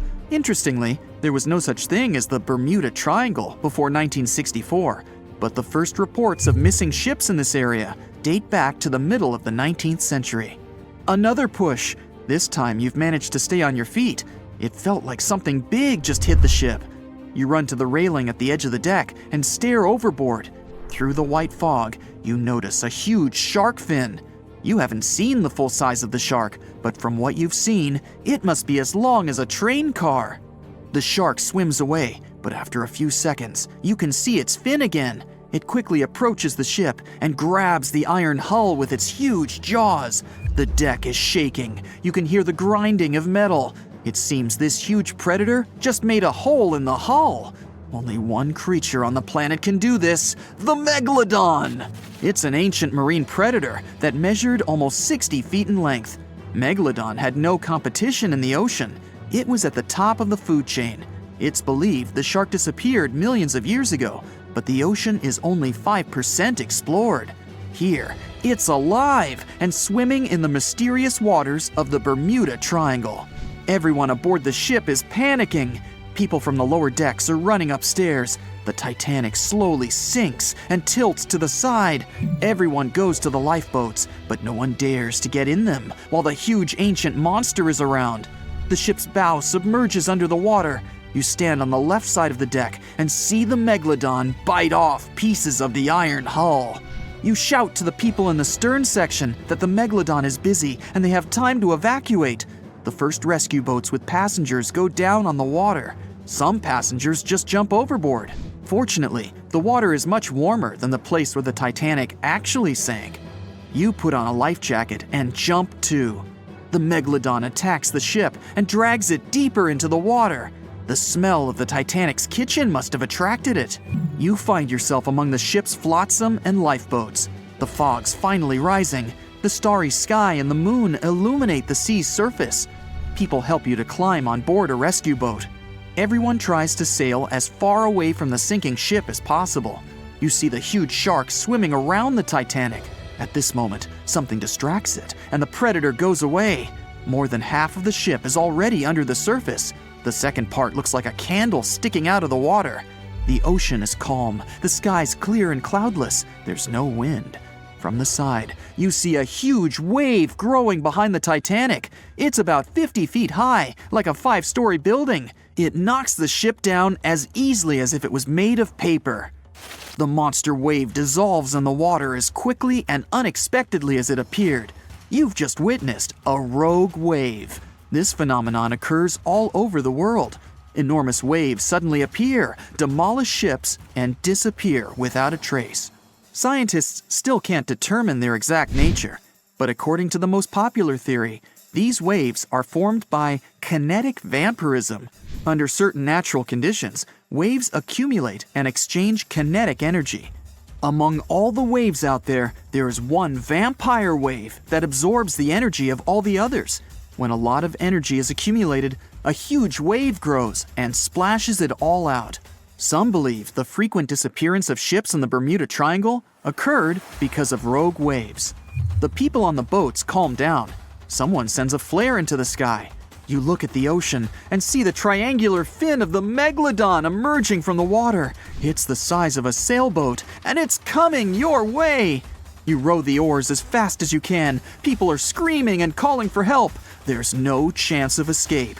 The legendary monster is getting closer and closer. The shark's head peeks out from under the surface. It opens its huge maw filled with hundreds of sharp teeth. Each of them is the size of your palm. The boat would fit entirely inside the shark's mouth. It can swallow you whole. The shark stops and closes its mouth at arm's length from the boat. You can see the water bubbling around you. From the ocean depths, several giant tentacles lash out and wrap around the Megalodon. They pull the shark down. You look over the side and see a purple glow with a black circle in the center. Someone on the boat notices it too. People start screaming, "It's looking at us!" a woman shouts. After a second, you get goosebumps, and a shiver runs through your entire body. This purple glow is something's eye, and the black circle is the pupil. The creature that is looking at you right now is so big that the boat seems like a grain of rice to it. It's the Kraken! The giant squid, an ancient monster that sank hundreds of ships, but whose existence has not been proven by anyone yet. Fortunately, the boat you're sitting in is too small to interest the Kraken. You can see its eye moving deeper away. Huge tentacles pull the struggling Megalodon into the depths. An hour passes, and another big superliner arrives at the wreck of the Titanic. All the passengers are rescued. You look back at the calm sea, at the place where the Titanic recently sailed. You climb aboard the rescue ship and promise yourself never to go on a sea voyage again. "Can you drive faster, please?" you ask the taxi driver nervously. You arrive at the airport and quickly grab your bags from the trunk, rushing to the building in cold sweat. You bump into people in the crowd, apologizing on your every step, and finally, you're on board.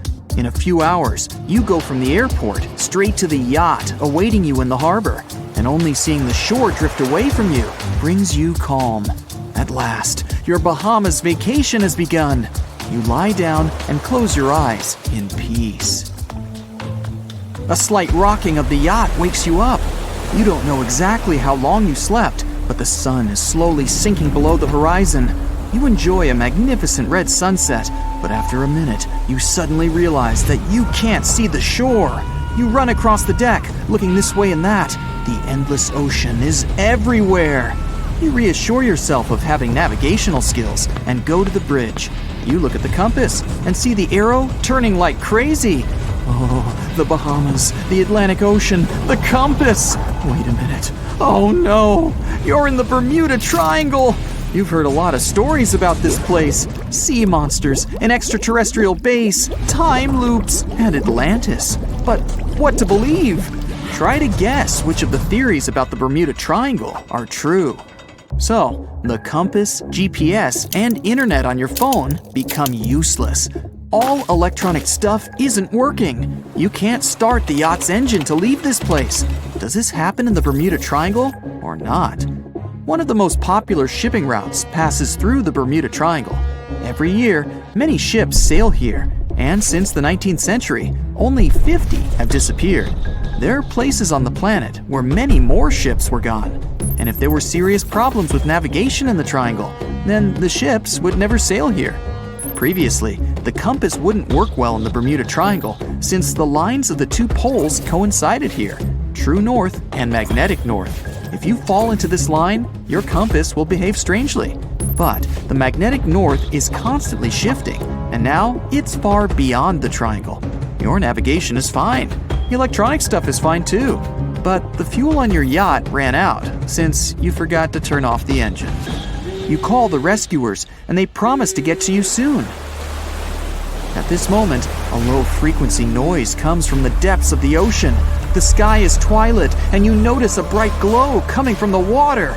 Then, a few feet away, a huge beam of orange light bursts out of the water and rushes into the sky.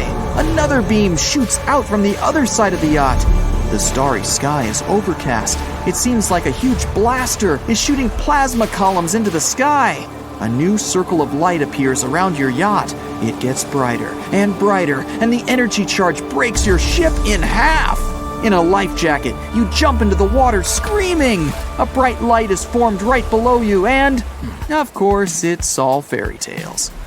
One of the most popular theories is that the site of the Bermuda Triangle was once the ancient city of Atlantis.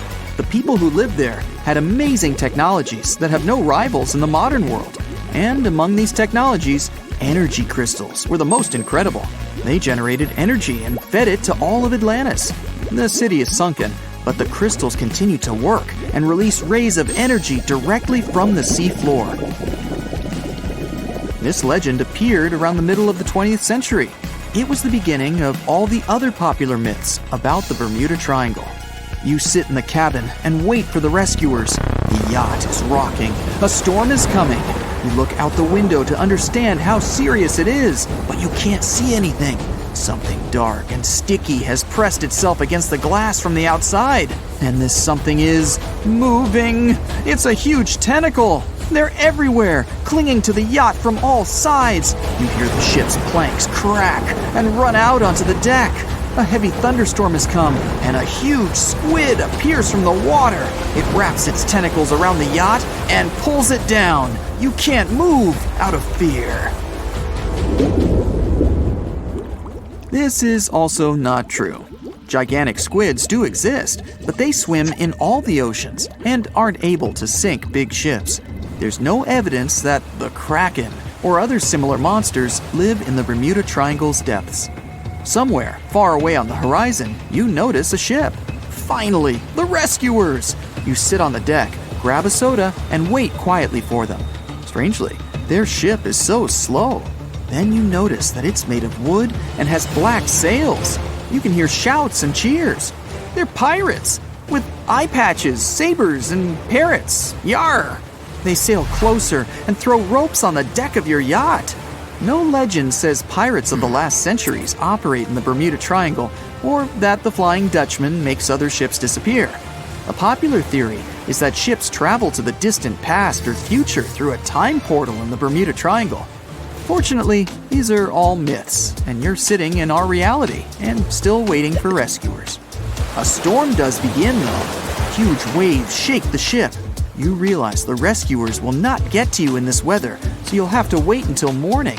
You put on a life jacket and hold on tightly to the steering wheel.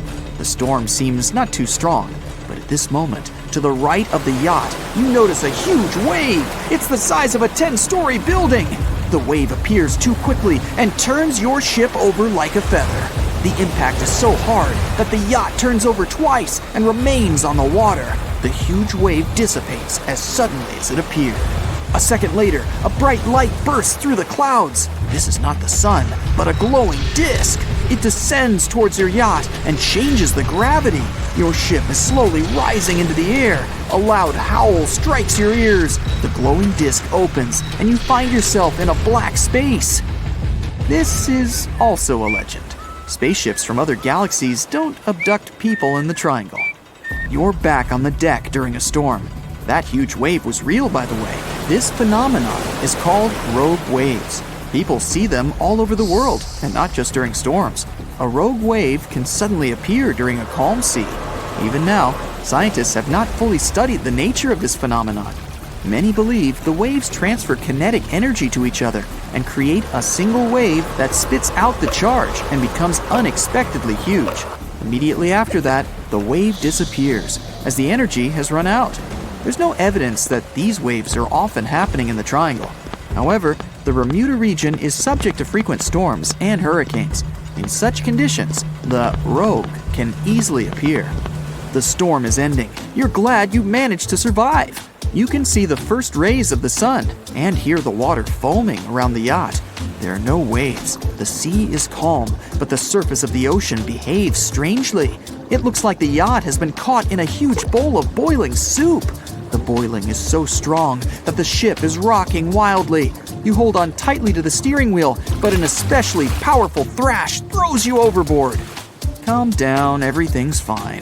There's a realistic but unconfirmed theory that says there are methane deposits under the Bermuda Triangle. Sometimes, the gas comes out from below the sea floor and fills the water with huge bubbles that foam the surface. This phenomenon exists, but numerous studies have shown that there's no methane concentration in the Bermuda Triangle. You have already spent almost 24 hours in one of the most mysterious places on the planet and survived. Finally, you see the rescuers. The ship is approaching you. People take out canisters of fuel to refill your yacht. But at this moment, you see a huge fin the size of a sailboat. And then, a huge shark jumps out of the water. Its jaws are filled with hundreds of sharp teeth, as big as an adult's palm. The shark pounces on your yacht and pulls it to the bottom. Okay, that's not true either. In fact, there's not even such a myth about the megalodon swimming in the Bermuda Triangle. The notorious Bermuda Triangle in the North Atlantic Ocean makes people, ships, and airplanes vanish into thin air. Some experts blame bad weather conditions. Others are sure the reason is heavy traffic in the area and human error. Many people believe in conspiracy theories, aliens, the lost city of Atlantis, or even a massive meteorite lying on the ocean floor. There are also those who deny there's anything unusual about the triangle, and still, the mystery remains. But few people know that the South Atlantic Ocean has an enigma of its own. Well, not the ocean itself, but a patch of space above this area. It's dubbed the Bermuda Triangle of space, or the South Atlantic Anomaly. There, Earth's protection against solar radiation is much weaker than anywhere else. When spacecraft get into this region, all kinds of serious problems occur to them. For example, their equipment can fail or break down out of the blue. When NASA was launching its $2.5 billion Perseverance rover in July 2020, the space agency planners had to do their best to avoid the space Bermuda Triangle. Otherwise, it could have easily wreaked havoc on the spacecraft headed for Mars. This bizarre region stretches from Zimbabwe to Chile.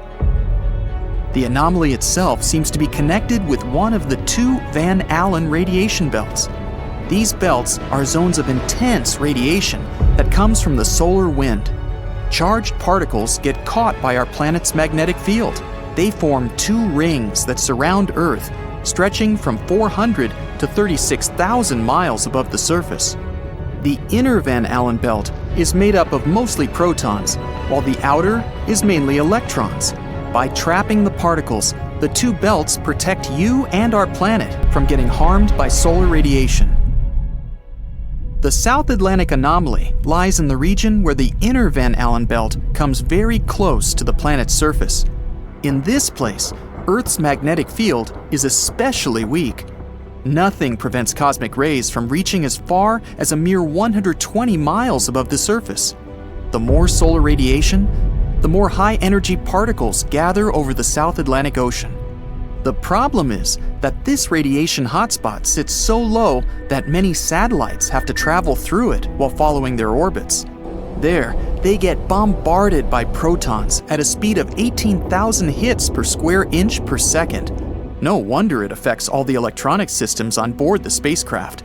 For example, the Hubble telescope passes through the space Bermuda Triangle more than 10 times a day, and it can't collect information when it's in that region. If the equipment isn't put into safe mode, all spacecraft systems can fail. Plus, the more complicated electronics become, the more problems occur in the area of the South Atlantic anomaly, and the more costly the damage is. The SpaceX CRS-1 Dragon spacecraft almost went out of control in October 2012. Attached to the International Space Station, it had serious problems while passing through the magnetic anomaly. Luckily, those issues were short-lived. In March 2016, the Japan Aerospace Exploration Agency lost contact with its satellite Hitomi. It was launched about a month before to study processes happening in the universe. Later, it was found out that the spacecraft had broken into pieces and crashed down to Earth. One of the motion sensors reported that the satellite was rotating, but in reality, it was stable. When the control system tried to prevent the unwanted and non-existent spin, the spacecraft fell to pieces. This accident cost almost $280 million and 3 years of preparation. But returning to the Earth's magnetic field, why is it weaker above the South Atlantic Ocean? Rather than being a perfect sphere, our planet bulges in the middle. If you measured Earth's diameter at the equator, it would be 27 miles wider than the pole-to-pole one. In the areas where there's a dip, charged particles from space can get closer to our planet's surface. The magnetic field is created when liquid metals flow in our planet's outer core. This generates electric currents and also gives Earth its south and north poles. But these poles aren't constant, because our planet's magnetic field is constantly shifting. Sometimes it's getting weaker, and at other times, it's growing stronger. Right now, the Earth's magnetic field is weakening. This process started more than 1,000 years ago. Scientists don't deny that one day, Earth's magnetic poles might flip. Then, the North Pole will become the South, and vice versa. Such a phenomenon has been happening all the way throughout the history of our planet. The last time, it occurred around 780,000 years ago. Experts are still unsure if such a flip is going to happen this time. After all, it's not an instant change. This long process can even reverse all of a sudden. Something like that happened 40,000 years ago. At that time, Earth was really close to renaming its north magnetic pole to the south. But that brisk event turned out to be not a full reversal. While scientists were trying to figure out how long the South Atlantic anomaly had been around, they made a curious geological discovery. It showed what our planet's magnetic field looked like several thousand years ago. The Bantu people were a tribe of ancient Africans who lived about 1,000 years ago in the region of the Limpopo River Valley. Nowadays, this area is inside the South Atlantic anomaly. Bantu people had an odd ritual. During droughts, they burned their own clay huts. They hoped such a sacrifice would make it rain. But when clay burned at high temperatures, the magnetic minerals in it aligned with Earth's magnetic field. That's why when the substance cooled down, the minerals showed the planet's magnetic field pattern. It helped the scientists learn that the process of the weakening of the magnetosphere started long ago. The clay patterns even specified certain periods of time when the process was especially active: 400 to 450 CE, 700 to 750 CE, and 1225 to 1550 CE. Even better, the researchers likely found the answer to the mystery of the space Bermuda Triangle. They noticed there was something unusual about the boundary lying between our planet's silicate mantle and its liquid iron-nickel outer core. This region is almost 1,800 miles beneath Earth's surface, and that's where a huge reservoir of super dense rock sits. Some experts state that the thing might be tens of millions of years old and thousands of miles wide. It's not 100% clear how a rock, even if it's that big, can interfere with the magnetic field of the entire planet. It might be because it's located right between Earth's boiling outer core and the mantle, which is much stiffer and cooler. The enormous boulder might be disturbing the layer of iron, and it's the very thing that helps to form our planet's magnetic field. Whatever the reason is, exactly under Africa, the magnetic field is reversed, and that's what's likely to cause the anomaly that affects spacecraft. At first, the scientists thought their discovery meant the magnetic field was about to flip again. If it was true, our planet would go through several catastrophic events. The continents would start to lurch in different directions. It would trigger catastrophic earthquakes, lead to the disappearance of many species, and provoke climate changes. Luckily, there's no evidence that the consequences of the pole reversal would be that bad. Even better, it might not happen at all. After more research, it became clear that the Bermuda Triangle of space isn't a sign of an upcoming pole reversal. The events taking place under the continent are more likely to be part of a bigger scale pattern. But the South Atlantic anomaly is scary enough on its own. If this area keeps growing, it'll cause problems not only in space, but also on Earth. Computers and other electronic equipment will fail or stop working altogether. Right now, the radiation is less intense in the lower layers of the anomaly than in its upper part. But over the past 150 years, the magnetic field in the region has lost more than 15% of its strength. It doesn't mean Earth will be left unprotected from the sun's radiation in the nearest future. Experts are sure this won't happen for at least another billion years. Plus, some kind of magnetic field always existed during the times of the magnetic poles reversal, even though it was weaker and more complicated than the modern one. December 4th, 1970. Pilot Bruce Gernon had two passengers on board his Beechcraft Bonanza single-engine aircraft, his father and business partner. They took off from Andros Island in the Bahamas and headed northwest for the Florida coast. Sure, they were in the infamous Bermuda Triangle's airspace, but this was a typical flight Bruce had made dozens of times before. The trip usually took about an hour and a half with no hiccups whatsoever. Bruce took off and started gaining altitude. Strange things started happening right from the get-go. At first, he noticed a small cloud up ahead, but it kept growing. Not from the plane getting closer. This thing was actually getting bigger in size. Bruce had to fly through it, and he came out the other end just fine. He gained altitude, and yet another mysterious cloud appeared. This one was massive, and Bruce had no other choice but to fly through it too. At that moment, it got dark as night all around the aircraft. But this wasn't a storm cloud, and it wasn't raining. Bruce was starting to get worried, and then, bam! He saw flashes of white light.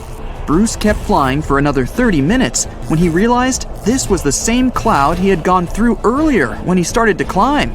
But now the cloud was cylindrical, and the plane was flying through its center. It was wide and seemed endless. Bruce thought he could never get out of that trap. But a minute later, he saw light at the end of the tunnel. But all of a sudden, the walls of the cloud tunnel began to narrow. They were closing in on the plane. The navigational instruments started wigging out. The compass was spinning by itself counterclockwise. The walls kept narrowing, smaller and smaller, wrapping like a vortex. The electrical instruments still going haywire. Bruce was running out of time. He had to get out of this place fast. A grueling 20 seconds later, he burst out of this foggy trap. As Bruce described later, he felt weightless for 5 seconds as his plane left the tunnel. The clouds dispersed, and now the aircraft was in a grayish haze. The men let out a big sigh of relief.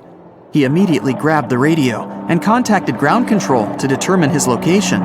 But when the dispatcher looked at the green screen, his face became contorted with confusion. Bruce's plane wasn't on the radar. It was as if the thing was invisible. But then the dispatcher said the aircraft was already in Miami airspace. Bruce was utterly shocked. It just couldn't be true. Remember, the whole trip usually took around 90 minutes, but this time, it took just 47 minutes to get to the destination. His plane didn't magically gain some supersonic speed beyond the model's limited max cruising speed. This was physically impossible. The dispatcher must have made a mistake. But when the clouds parted, Bruce saw that he really was over Miami. The plane landed safely, and it was time to try and solve this mystery. Bruce checked the remaining fuel and his watch. After a short calculation, he was only more confused.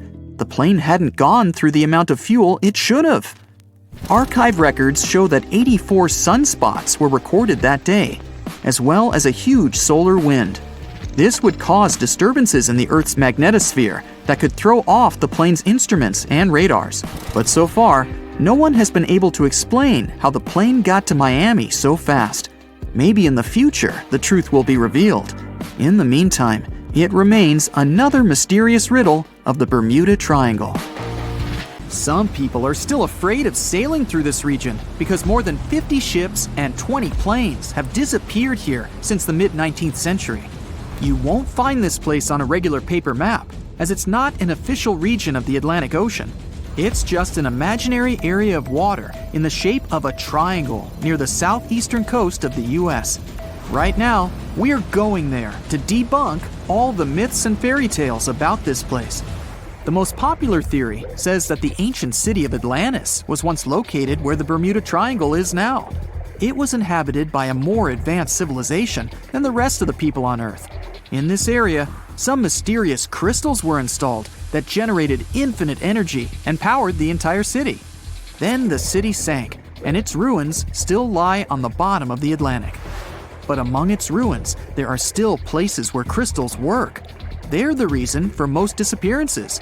Crystals randomly release beams of energy towards the surface and disable the electronics of planes and ships. There are no facts to support this theory. Someone once wrote this legend in a book about the Bermuda Triangle, and some people have been supporting it ever since. However, there's some oddity associated with electronics. Astronauts of the International Space Station noticed the Earth's magnetic field is weakened in the Bermuda Triangle area. This field is a shield that protects us from solar radiation. Above the triangle, the particles of the sun's rays move faster than in any other part of the planet. This causes unstable work in the electronics of satellites flying in the atmosphere of Earth. It doesn't apply to ships and planes, though. There's also a theory that the Bermuda Triangle is the center of a magnetic anomaly causing navigation errors, but regular checks of the magnetic map of this region don't reveal any issues. You arrive at the place, the water is calm, and there's no coming storm in sight. You look at the compass and see the arrow moving from side to side. Oh no, it's begun! Panic rises within you, and you quickly turn the steering wheel of the ship to sail away from this place. Oh, stop. There has long been an explanation for the strange compass behavior in this area. The Bermuda Triangle is one of the rare places on the planet where true north and the magnetic one are in the exact same direction. True north is the geographic north pole of our planet. Magnetic north directs to the north magnetic pole, which constantly wanders around the Earth. Sometimes these poles coincide, and the straight line that connects north and south is called the agonic line. If you fall into this line, your compass will behave strangely. It won't point exactly to the north. Imagine that you're the captain of a ship sailing in the Bermuda Triangle at the beginning of the 20th century. You need to know where north is to get to the shore. You look at the compass and it points incorrectly. You're deviating from your original course and sailing in the wrong direction. There's the Caribbean Sea near the triangle, peppered with small islands. The sea floor here isn't deep. The ship can get in shallow waters. And now, the ship is stuck on a shoal, and you have no idea where you are. If this were the 21st century, the ship's captain would be able to reach the shore using GPS and other modern navigation. But the most interesting thing is that the compass would work correctly this time, since the magnetic North Pole hasn't already coincided with the true one for a long time in the territory of the Bermuda Triangle. The agonic line is somewhere far away from here. There are no problems with navigation now, but for some reason, this is where ships disappear. In fact, not just here. Throughout the Atlantic Ocean, there are places where many more ships have gone. The Bermuda Triangle is not even in the top 10 of such places. One of the main reasons why many ships are lost here is that one of the most popular shipping routes in the Atlantic passes through the Bermuda Triangle. And the more ships in one place, the more shipwrecks. Simple probability.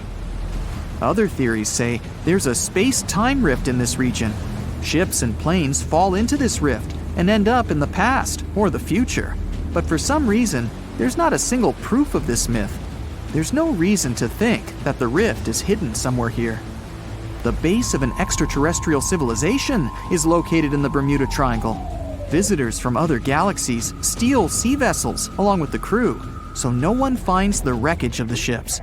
This is also a popular myth that has no scientific justification. Sunken ships are not found here, as there's one of the deepest trenches in the world. Any sinking ship will sink to a depth of about 19,000 feet. The enormous pressure and distance makes it difficult to find the ships. Also, the Puerto Rico Trench is nearby. In some spots, it's as deep as 27,500 feet. The Kraken lives somewhere in the triangle. It's a huge squid that sinks ships, and is also a legend that sailors tell each other. However, gigantic squids live in the depths of the ocean. They can grow to the size of half a train car, but no cases have been recorded where they have sunk a large vessel. And in the area of the Bermuda Triangle, they've never even been seen. People in the past didn't know about the existence of these creatures, so when they saw them for the first time, they described them as huge, terrible monsters. Giant squids are some of the most elusive creatures on Earth, and scientists had to use sonar equipment to find them. They don't like to leave the dark depths and are likely to be afraid of the sound of any ship. A more realistic hypothesis about the mystery of the Bermuda Triangle is methane. Large deposits of this gas can be found under the seafloor of this region. From there, methane is released into the water. It takes the form of huge bubbles that quickly rise to the surface. Then, the gas makes the water almost boil, creating waves that sink ships. The theory is quite realistic, but numerous studies still haven't confirmed the presence of an increased concentration of methane in the region. Last time this phenomenon occurred was 15,000 years ago. Another credible theory implies the appearance of rogue waves. Imagine a clear, calm sea without wind. Suddenly, you hear a loud hum. In just a few seconds, a huge wave, 100 feet tall, appears from the calm surface and falls on your ship. Some scientists believe rogue waves are created by a surface sea current colliding with a strong headwind. There's a version claiming the wave is born because of the collision of warm and cold currents. But the most interesting theory says the waves are formed by kinetic vampirism. Under certain natural conditions, waves can exchange kinetic energy. And among all the waves, there will be one, the vampire, that gets the energy of all the others. When it accumulates enough energy, the vampire wave spills it out. This explains the force of the impact and its sudden disappearance. This phenomenon is observed in all the waters of the world's oceans, but there's no evidence that it occurs most often in the Bermuda Triangle. If rogue waves appeared there, it was not during a calm.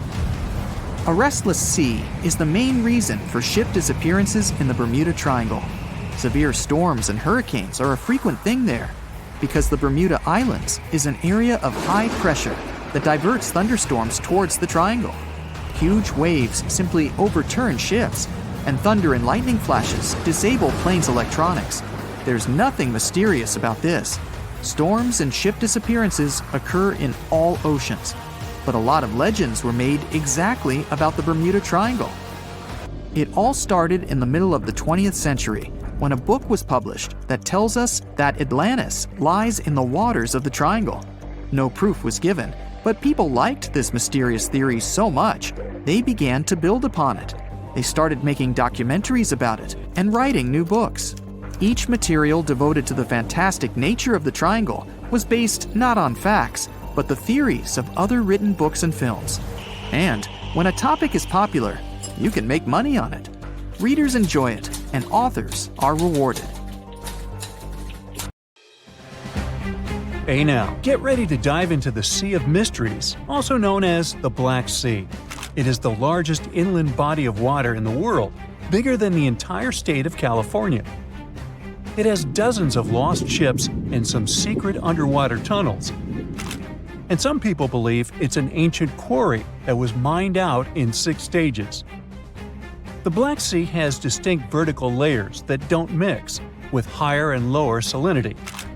The salty water comes from the Mediterranean, and fresh water comes from rivers. 10 of the largest rivers in Europe flow into the Black Sea. It receives more fresh water from the rivers and rainfall than it loses from evaporation. The extra water flows through the Bosphorus into the Marmara Sea. There are 2 flows going through the straits. The upper flow leaves the Black Sea and takes surface water out of it. The bottom flow carries salt water from the Mediterranean to the Black Sea. That's why the upper layers of the Black Sea are less dense than its saltier lower layers. The oxygen that comes from the atmosphere and photosynthesis stays in the surface layers. Everything deeper than about 300 feet in the middle and up to 500 feet near the edge is not fit for life. Only certain bacteria can survive in these conditions. Although there's no air deep down in the Black Sea, the upper layer is home to around 750 species of phytoplankton. Eggs and larvae of fish and invertebrates chill in coastal regions. There are also 180 fish species in the Black Sea, and some of them are valuable, such as horse mackerel, spiny dogfish, and sprat. The water level in the Black Sea is always the same because there are no high or low tides, so the sea is always calm, quiet, and serene on the surface. But it has one surprise feature, an underwater river. It's a current of salty water flowing through the Bosphorus Strait and along the seabed. This amazing discovery was made by scientists from the University of Leeds and was announced in 2010. It's the first undersea river of its kind ever found. The river forms because salty water from the Mediterranean Sea spills through the Bosphorus Strait into the Black Sea, where the water is much less salty. The no-air zone of the sea is an ideal conservation chamber for what's hiding on its bottom. The Black Sea is like a treasure trove for shipwrecks, and we discovered it by accident. Some maritime archaeologists were studying sea levels to see how quickly the water levels rose after the last ice age, and they ran across over 40 previously unknown shipwrecks as a complete bonus. Researchers used 2 remotely operated vehicles to explore the seafloor and the wrecks. Thanks to it, we have a video and detailed 3D images of the ships that were stitched together from thousands of high-resolution photos. According to the New York Times, some of the standout discoveries among the 44 ships found include a medieval training vessel from the 13th or 14th century. Expedition members nicknamed another ship from the Ottoman Empire the Flower of the Black Sea for its beautiful petal carvings. The team also noticed unusual details on other ships, like coiled ropes, chisel marks, rudders, and other carvings. So far, they haven't announced any plans to excavate the shipwrecks, But the ships might be filled with historical treasures, like books, parchments, and documents. It's worth a try to rescue them. The most extraordinary discovery in the Black Sea is what archaeologists believe to be the world's oldest intact shipwreck. It has been lying undisturbed for over 2,400 years. This ancient Greek vessel, 75 feet long, was found with its mast, rudders, and rowing benches all still in place, over a mile beneath the surface. Researchers believe the ship was a trading vessel, like those depicted on ancient Greek pottery, such as the Siren vase in the British Museum. This vase, or vase, dating from the same period, shows a vessel carrying Odysseus past the Sirens. The team took a small piece for carbon dating, and the results confirmed it as the oldest intact shipwreck known to humankind. The fact that it's so elaborate and well preserved deserves a standing ovation for shipbuilders of the ancient world. Without microbes, worms, or other creatures to eat away the wrecks, it's no wonder the ships are in almost perfect condition. If the Titanic had sunk in these waters, we would have found it in a much better state now, not being eaten by nasty underwater microorganisms. Now, there's an interesting theory called the Black Sea Deluge hypothesis, which suggests a huge flood happened around 7,500 years ago. Two geologists in the 1990s suggested that at the end of the last ice age, when the Earth's climate was heating up, ice sheets were melting and sea levels were rising. The Black Sea was a much smaller freshwater lake. It was separated from the Mediterranean Sea by a natural dam at the Bosphorus Strait. As global sea levels rose, the Mediterranean overflowed into the Black Sea basin. They suggest the sea level rose by 6 inches every day, flooded coastal settlements, and changed the environment for good. Samples from the Black Sea floor show a sudden shift from freshwater to marine species around that time, which means there was a rapid influx of salt water. Underwater surveys have also found what look like the old shorelines and human-made structures. So, people were living in areas now submerged by the Black Sea. Plus, the timing of this flood matches up with known patterns of human migration into Europe, Asia, and Africa. They also say this flood could be the terrible flood from the story of Noah's Ark. Critics of the deluge theory say the evidence isn't as straightforward as it seems. Some think the transition from freshwater to saltwater in the Black Sea was more gradual than one sudden flood. They're also debating if people left the settlements before they went underwater or as a result. An old chronicle that's been around for about a century says there were 2 underground tunnels starting in what is now Romania and Bulgaria and stretching all the way under the Black Sea to Turkey. Back in the day, peasants used these tunnels to move their flocks of sheep to the Ottoman Empire and countries on the Asia Minor Peninsula. Who built these tunnels and why they run under the sea is a complete mystery. At some point, the entrances to these tunnels were sealed off for national security and were under tight guard. The security forces knew all about these massive tunnels and kept them off limits. In the 1980s, a group of people working on the Danube-Black Sea Canal accidentally found another entrance to these mysterious tunnels. This one was in a cemetery in a town of Romania. Canal workers used it to regularly cross over into Bulgaria. One more cool thing about these 2 tunnels is that some people think they were built thousands of years ago. If you ever try to dig a tunnel under the sea, you'll know how tricky it is even now with all the tech we have. So if the tunnels are really that old, whoever built them was super advanced for their time. Now, there's an urban legend that says that the Black Sea has its own version of the Bermuda Triangle. Fishers describe some wild whirlpool that appears out of nowhere and drags entire flocks of birds, ships, and even small islands under the sea. And once, things got even wilder with a ship that vanished under weird conditions in 1944. It was during daylight, and some black fog with green flashing sparkles suddenly surrounded the vessel. No one has ever seen it since, and no one knows for sure if the story is true. But it sure adds a spooky touch to the mysteries of the Black Sea. So, look at this map. This is not the Google Maps you open on your way to work. Here, you can see the world's most mysterious places, from the Bermuda Triangle to the pyramids of Giza, From the islands of Dolls to Easter Island. So, grab your pith helmet and let's go. You're venturing deep into the Sahara. What's that on the horizon? It looks like the remains of a once thriving civilization. Near the city of Tiaret, 150 miles southwest of Algeria's capital, you can find 13 monuments shrouded in mystery. You see underground vaults and other constructions made of stone. They were built between the 4th and 7th centuries CE. Some chambers are interconnected with a labyrinth. Walking through it takes about 2 hours. People who once inhabited this place carved hunting scenes and animal figures on the walls.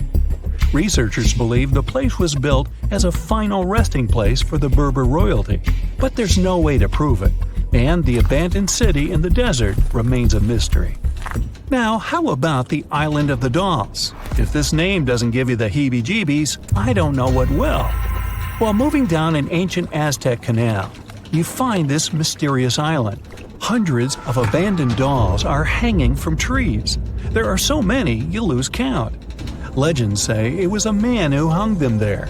He decided that one wasn't enough, so he spent his life hanging dolls on trees. Yeah, that's creepy. Speaking of creepy, in Mexican desert land, there's a spot called the Mapimi Silent Zone. People say no radio or any other kind of signal can be received there. I definitely wouldn't want to get lost there. In the far north of Canada lies inhospitable Lake Anjikuni. It's covered with snow and ice for half of the year. It was once home to the Inuit people. But something terrifying happened to this entire village. What exactly? This mystery is still unsolved. In 1930, Joe LaBelle was passing through a village that seemed deserted. He noticed that something was off there. There was no noise or any sign of human activity. He opened doors, one after another, but nobody was home. The inhabitants of the entire village were gone. They left behind 7 sled dogs. Those were still tied to their posts.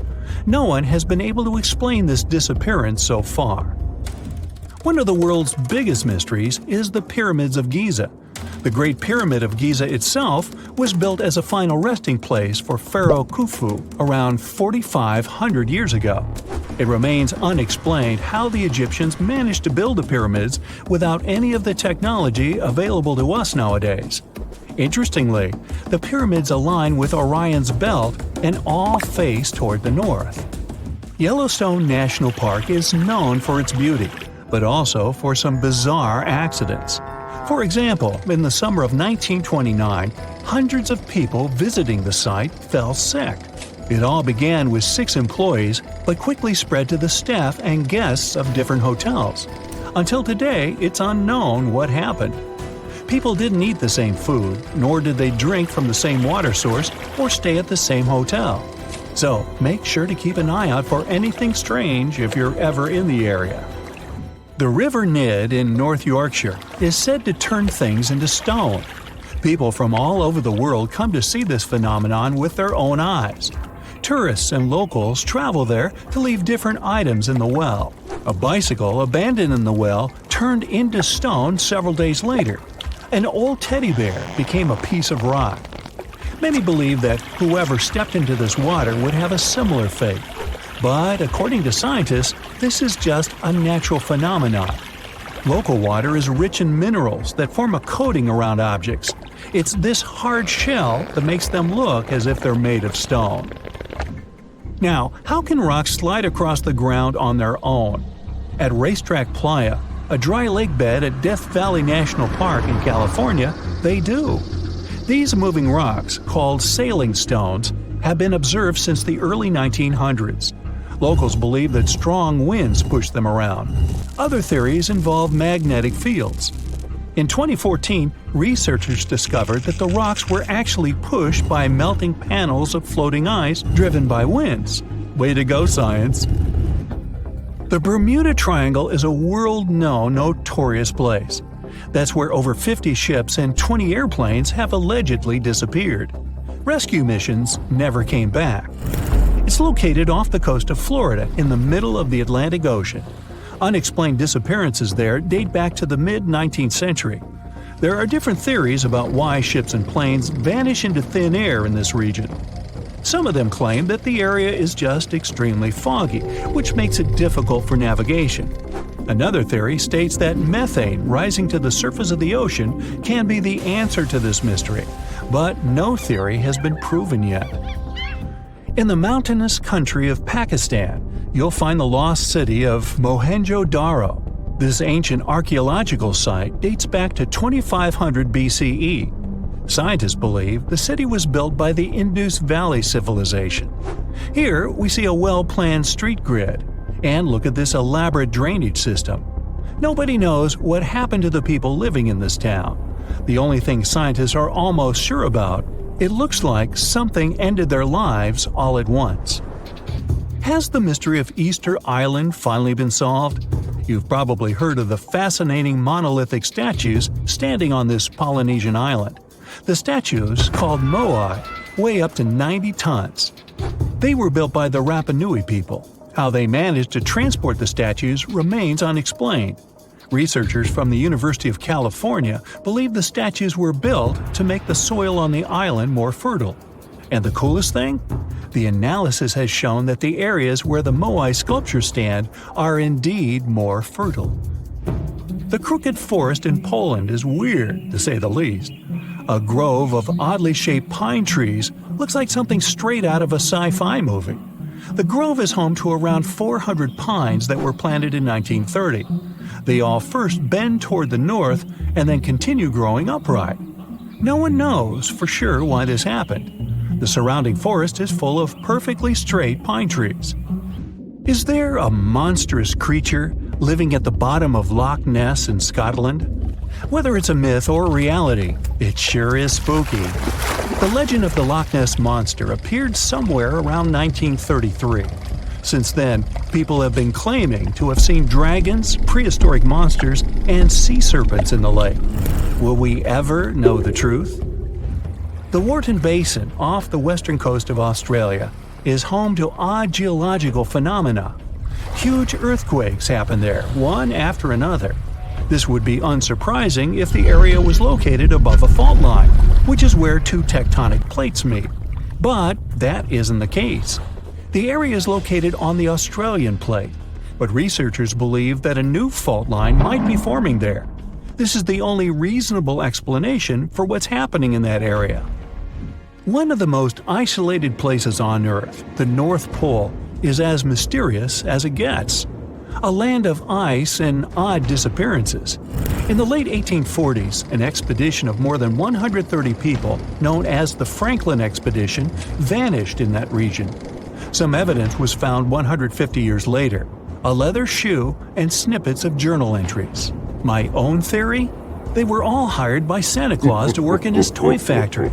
Yeah, no one else bought it either. Machu Picchu is also known as the Lost City of the Incas. It's a testament to the power of the Inca civilization, but the purpose of the site is still a mystery to be unraveled. The citadel was constructed at 7,000 feet above sea level around 1450 CE. The question remains, why did the Incas build a city like this in a place so inaccessible? Archaeologists have discovered that most of the city is built underground, and about 60% of the place remains unexplored. So who knows what might be hiding down there? The Mariana Trench is the world's deepest, darkest place. Imagine this: no sunlight, freezing waters. There seems to be little to no chance of life existing so deep under the surface. Yet, sea explorers claim to hear a bizarre sound coming from the depths of the trench. The records of this mysterious noise lead some to believe that a deep-sea monster is calling the trench its home. Alright, too spooky. I'm out of here. Can we estimate how many ships and airplanes were lost in the Bermuda Triangle? Have their disappearances resulted from human error or weather phenomena? Let's try to find out. We have a curious story of the SS Cotopaxi. This ship vanished in 1925, traveling from Charleston, South Carolina to Havana, Cuba. It never reached its destination. Years later, in the 1980s, a wreck was found 40 miles off St. Augustine, Florida. Since specialists could not precisely determine what and where it came from, they nicknamed it Bear Wreck. It took many additional years of work, done mainly by marine biologists, to identify that this ship was indeed the missing SS Cotopaxi. This was confirmed in January 2020. How did the ship just reappear? And how did it get there, since this mysterious shipwreck isn't even in the Bermuda Triangle? Now, let's see who came up with this term, Bermuda Triangle. Can you actually pinpoint the triangle on a map? No, it's not an officially recognized location either. The Bermuda Triangle does not appear on any world map. Nobody has agreed on its exact boundaries. There are only assumptions with approximations of the entire area, ranging between 500,000 and 1.5 million square miles. By all approximations, the region has a vaguely triangular shape. In 1964, an American author named Vincent Hayes Gaddis first came up with the idea when writing an article for Argosy magazine. He used the Bermuda Triangle to describe a triangular region that has destroyed hundreds of ships and planes without a trace. It is pretty hard to get the number of lost ships and planes because some ships and aircraft have gone missing without leaving a trace. Their wreckage in the region has not been recovered, but the recorded stories should help us. Legends about the Bermuda Triangle date back to the 15th century, like that of the Italian explorer Christopher Columbus. When sailing through the Atlantic waters, he passed by this location in the late 1400s. In what we now know as the Bermuda Triangle, he saw a huge flame that seemed to just crash into the ocean. Later, he saw an unusual light flashing in the distance at the exact location. Like many other sailors since then, his compass had severe malfunctions. Flight 19, a Navy plane on a routine schedule back in 1945, also started the Bermuda Triangle legend. It was commanded by Lieutenant Charles Taylor, and it's recorded that he just got lost in the triangle for no reason. Since pilots had no GPS back then, they had to trust their compasses and keep track of how long they'd been flying in a specific direction and their speed. Shortly after completing the task, both of the compasses on board stopped working correctly. Records found after the plane's disappearance also indicate that Taylor didn't have a watch on that particular day. The initial report stated that pilot error was to blame for this unfortunate event. However, because people weren't satisfied with this outcome, it was changed to causes or reasons unknown after several reviews. One surviving pilot named Bruce Guerin suggested he went through an electronic fog while passing above the triangle, making him travel through time. In 1970, when this incident happened, he was flying his aircraft when it was surrounded by two huge clouds that formed a whirlpool and spiraled. Like many others before him, he noticed that his navigation devices were malfunctioning. When he eventually made it out of those clouds, he discovered that his flight had only taken 35 minutes. It should have taken 75 in total. Since he had no other reasonable explanation for what he went through, he believed he must have been pushed forward in time. It's not only strange-looking clouds that have been seen above the Bermuda Triangle. In 2014, a pilot recalled almost colliding with a flying object that he could not identify whatsoever. Some of these strange encounters were even caught on tape. It's the case of an early 2015 flight whose passengers noticed a curious object just floating over the ocean. The pilots have yet to figure out what they actually saw back there. Okay, not all of the possible explanations have been this unusual. Oceanographers, for example, have also tried to explain why ships disappear around here. So they recently came back to one of their old theories: rogue waves. These are immense walls of water that just pop up suddenly. If multiple such waves rise simultaneously, they overlap like a wave sandwich. If one single wave can reach over 30 feet tall and happen simultaneously, it can create a rogue wave that can surpass 100 feet high. These types of waves can quickly overtake even the biggest of ships. Meteorologists came up with their own explanation too: hexagonal clouds. These unusual types of clouds can generate winds of up to 170 miles per hour, and they're pretty significant too, some reaching 20 to 55 miles across. As such, waves inside these wind giants can go as high as 45 feet. The Earth's own magnetic force might also have something to do with it.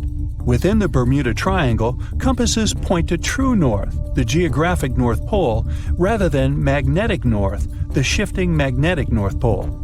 Some have even explained that since these two perfectly overlap in the Bermuda Triangle, it can cause a magnetic phenomenon that could make navigational devices malfunction.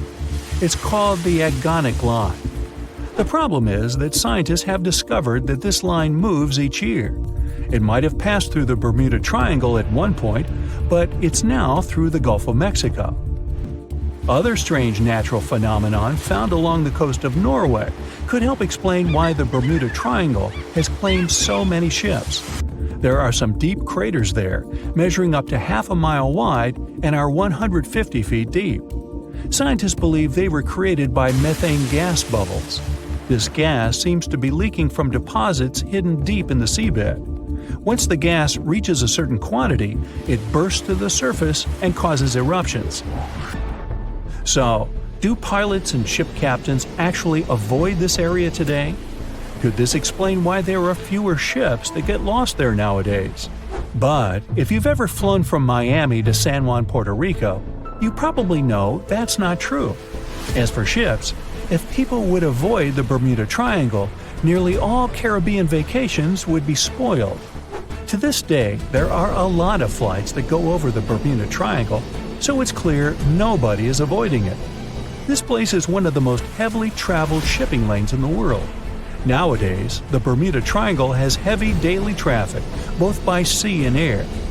But the Bermuda Triangle is indeed subject to tropical storms and hurricanes that happen very often.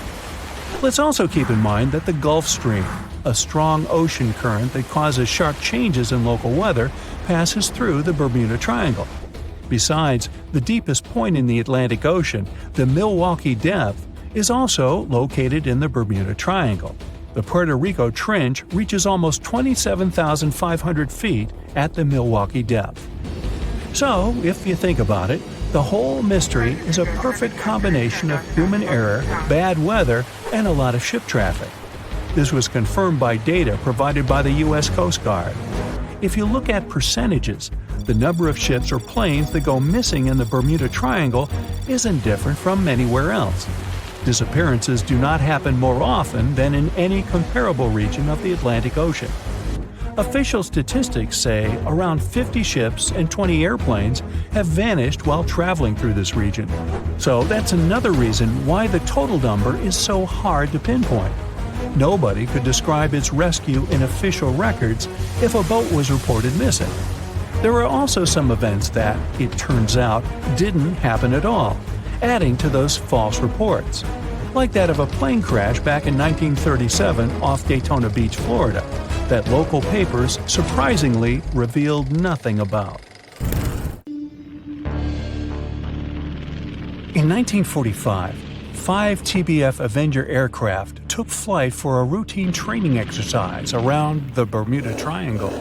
In the middle of the exercise, the planes were struck by intense rain and heavy winds, despite the clear weather forecast. The pilots became extremely disoriented and radioed the base to report that their navigational equipment had stopped working.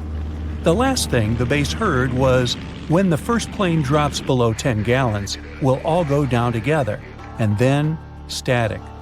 The 5 planes and their 14 crew members were never seen or heard from again. On his very first voyage to the New World in 1492, Christopher Columbus sailed through the Bermuda Triangle. Columbus reported that one night when he was on the deck of the ship, he noticed a giant light appear in the distance, unlike anything he had ever seen before. Columbus looked at his compass for direction, and it gave off erratic readings. You might have noticed that the Bermuda Triangle doesn't appear on any world map. This is because official institutions refuse to acknowledge that the area actually exists. A popular theory suggests that rogue waves are responsible for the many disappearances. Rogue waves are called extreme storm waves by scientists. They occur when different weather patterns take place at the same time and cause large unexpected waves. Witnesses say that the waves look like giant walls of water. These waves could explain why ships go down fast and without leaving any trace. The Bermuda Triangle is home to some pretty intense and unexpected weather. Storms build up quickly and unexpectedly, then disappear soon after. If you blink, you might miss it. This could explain why few distress signals are issued. Pilots and sailors never saw the weather coming. No one knows exactly how many ships and planes have disappeared in the Bermuda Triangle.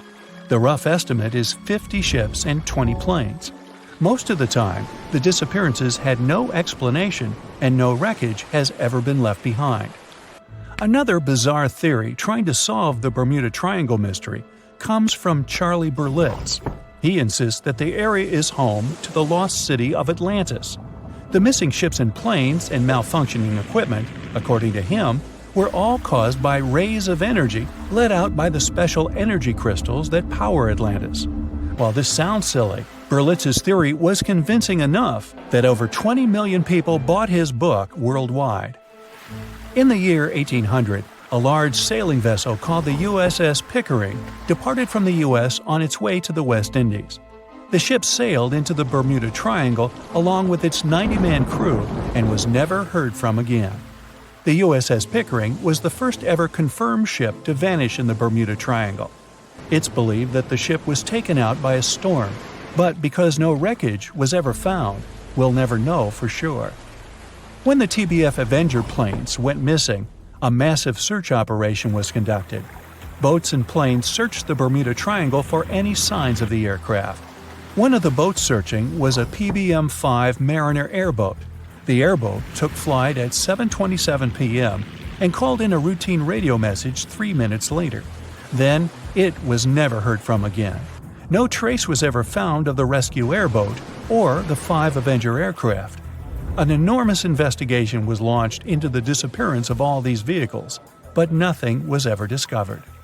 This particular area of the ocean is one of the most heavily traveled shipping routes in the world. Some skeptics believe that this fact solves the mystery. Statistically, the busier the area, the higher the frequency of accidents and disappearances. While this makes sense, it's not the frequency of disappearances that's responsible for the mystery of the Bermuda Triangle. It's the lack of explanation or wreckage found. On the ocean floor, decomposing organisms let off large concentrations of methane gas that gets trapped under the water. This gas can build up until, boom, it ruptures. The gas surges up to the surface and erupts. If a ship was in the area of one of these ruptures, the water would become much less dense and cause the ship to sink rapidly and without warning. Scientists believe this could be the cause of the many disappearances in the Bermuda Triangle. While this theory makes a lot of sense, it doesn't seem too likely. The U.S. Geological Survey has stated that no large releases of gas are believed to have occurred in this area for the past 15,000 years. The ocean floor is made of rocks containing a lot of magnetite. It's more like iron. Magnetic fields react to high concentrations of magnetite on the ocean floor, which may start a sort of conflict between the two. It can often lead to various weather anomalies and, as a result, navigation issues. And, naturally, any changes in the ocean floor or the Earth's magnetic fields influence the Bermuda Triangle a lot. Since the magnetic field is constantly moving, it might be also taking the Bermuda Triangle with it. Now that people know where the triangle is, it's easy to avoid it. It supposedly moves eastward together with the magnetic poles, but scientists still can't answer where exactly it will be in a couple of years. Some people blame all the disasters on the extraterrestrial paranormal activity. Others suppose it's all about raging natural phenomena. There's another triangle in Lake Michigan. Just like the one near Bermuda, the Michigan Triangle got its shady reputation for some disappearances. The first recorded one dates back to 1679. A large vessel, one of the largest of that time, set out on an expedition. Yet, once it got in the sinister triangle, it never came back. Much later, an aircraft disappeared in this triangle. The skies are usually very clear there, but back in 1883, some people witnessed abnormal things in the area. Some claim to have seen large blocks of ice falling from the skies, and the crew even managed to save one as hard proof. Meanwhile, the Pacific Ocean Mystery Area is another sinister triangle. Off the south coast of Japan, not far away from Tokyo, there's a sea where plenty of ships met their doom, disappearing without a trace in these waters. They call it the Devil's Triangle. Some scientists believe the cause of anomalies is the environmental changes. Also, there's a really high concentration of methane hydrates on the bottom of the ocean in the Pacific Triangle area. You're deviating from your original course and sailing in the wrong direction. There's the Caribbean Sea near the triangle, peppered with small islands. The seafloor here isn't deep. The ship can get in shallow waters. And now the ship is stuck on a shoal, and you have no idea where you are. If this were the 21st century, the ship's captain would be able to reach the shore using GPS and other modern navigation. But the most interesting thing is that the compass would work correctly this time, since the magnetic North Pole hasn't already coincided with the true one for a long time in the territory of the Bermuda Triangle. The agonic line is somewhere far away from here. There are no problems with navigation now, but for some reason, this is where ships disappear. In fact, not just here.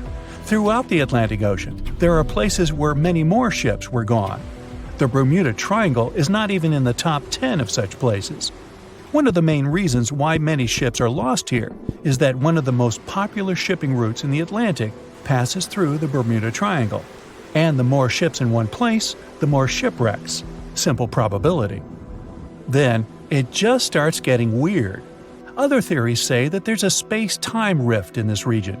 Ships and planes fall into this rift and end up in the past or the future. But for some reason, there's not a single proof of this myth.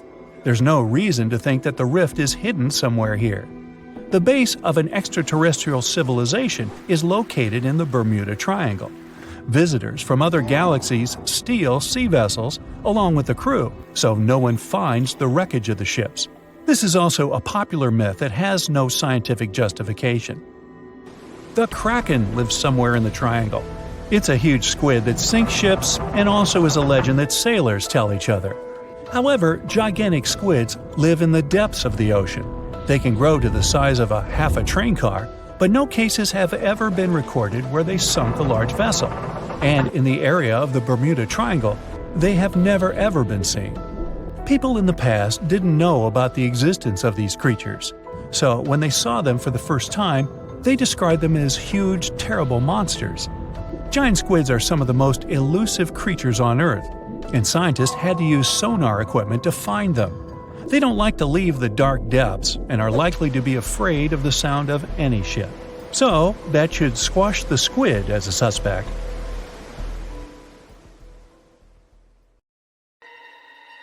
Ships and planes disappearing without a trace. Passengers never seen or heard from again. Reports of strange lights in the sky. No, these aren't scenes from an upcoming Hollywood blockbuster, but some of the strange occurrences reported for over a century in an area ominously dubbed the Graveyard of Lake Ontario, also referred to as Canada's Bermuda Triangle, or the Marysburg Vortex. It stretches across a portion of Lake Ontario from Kingston to Prince Edward County in Canada, and down to Oswego, New York in the US.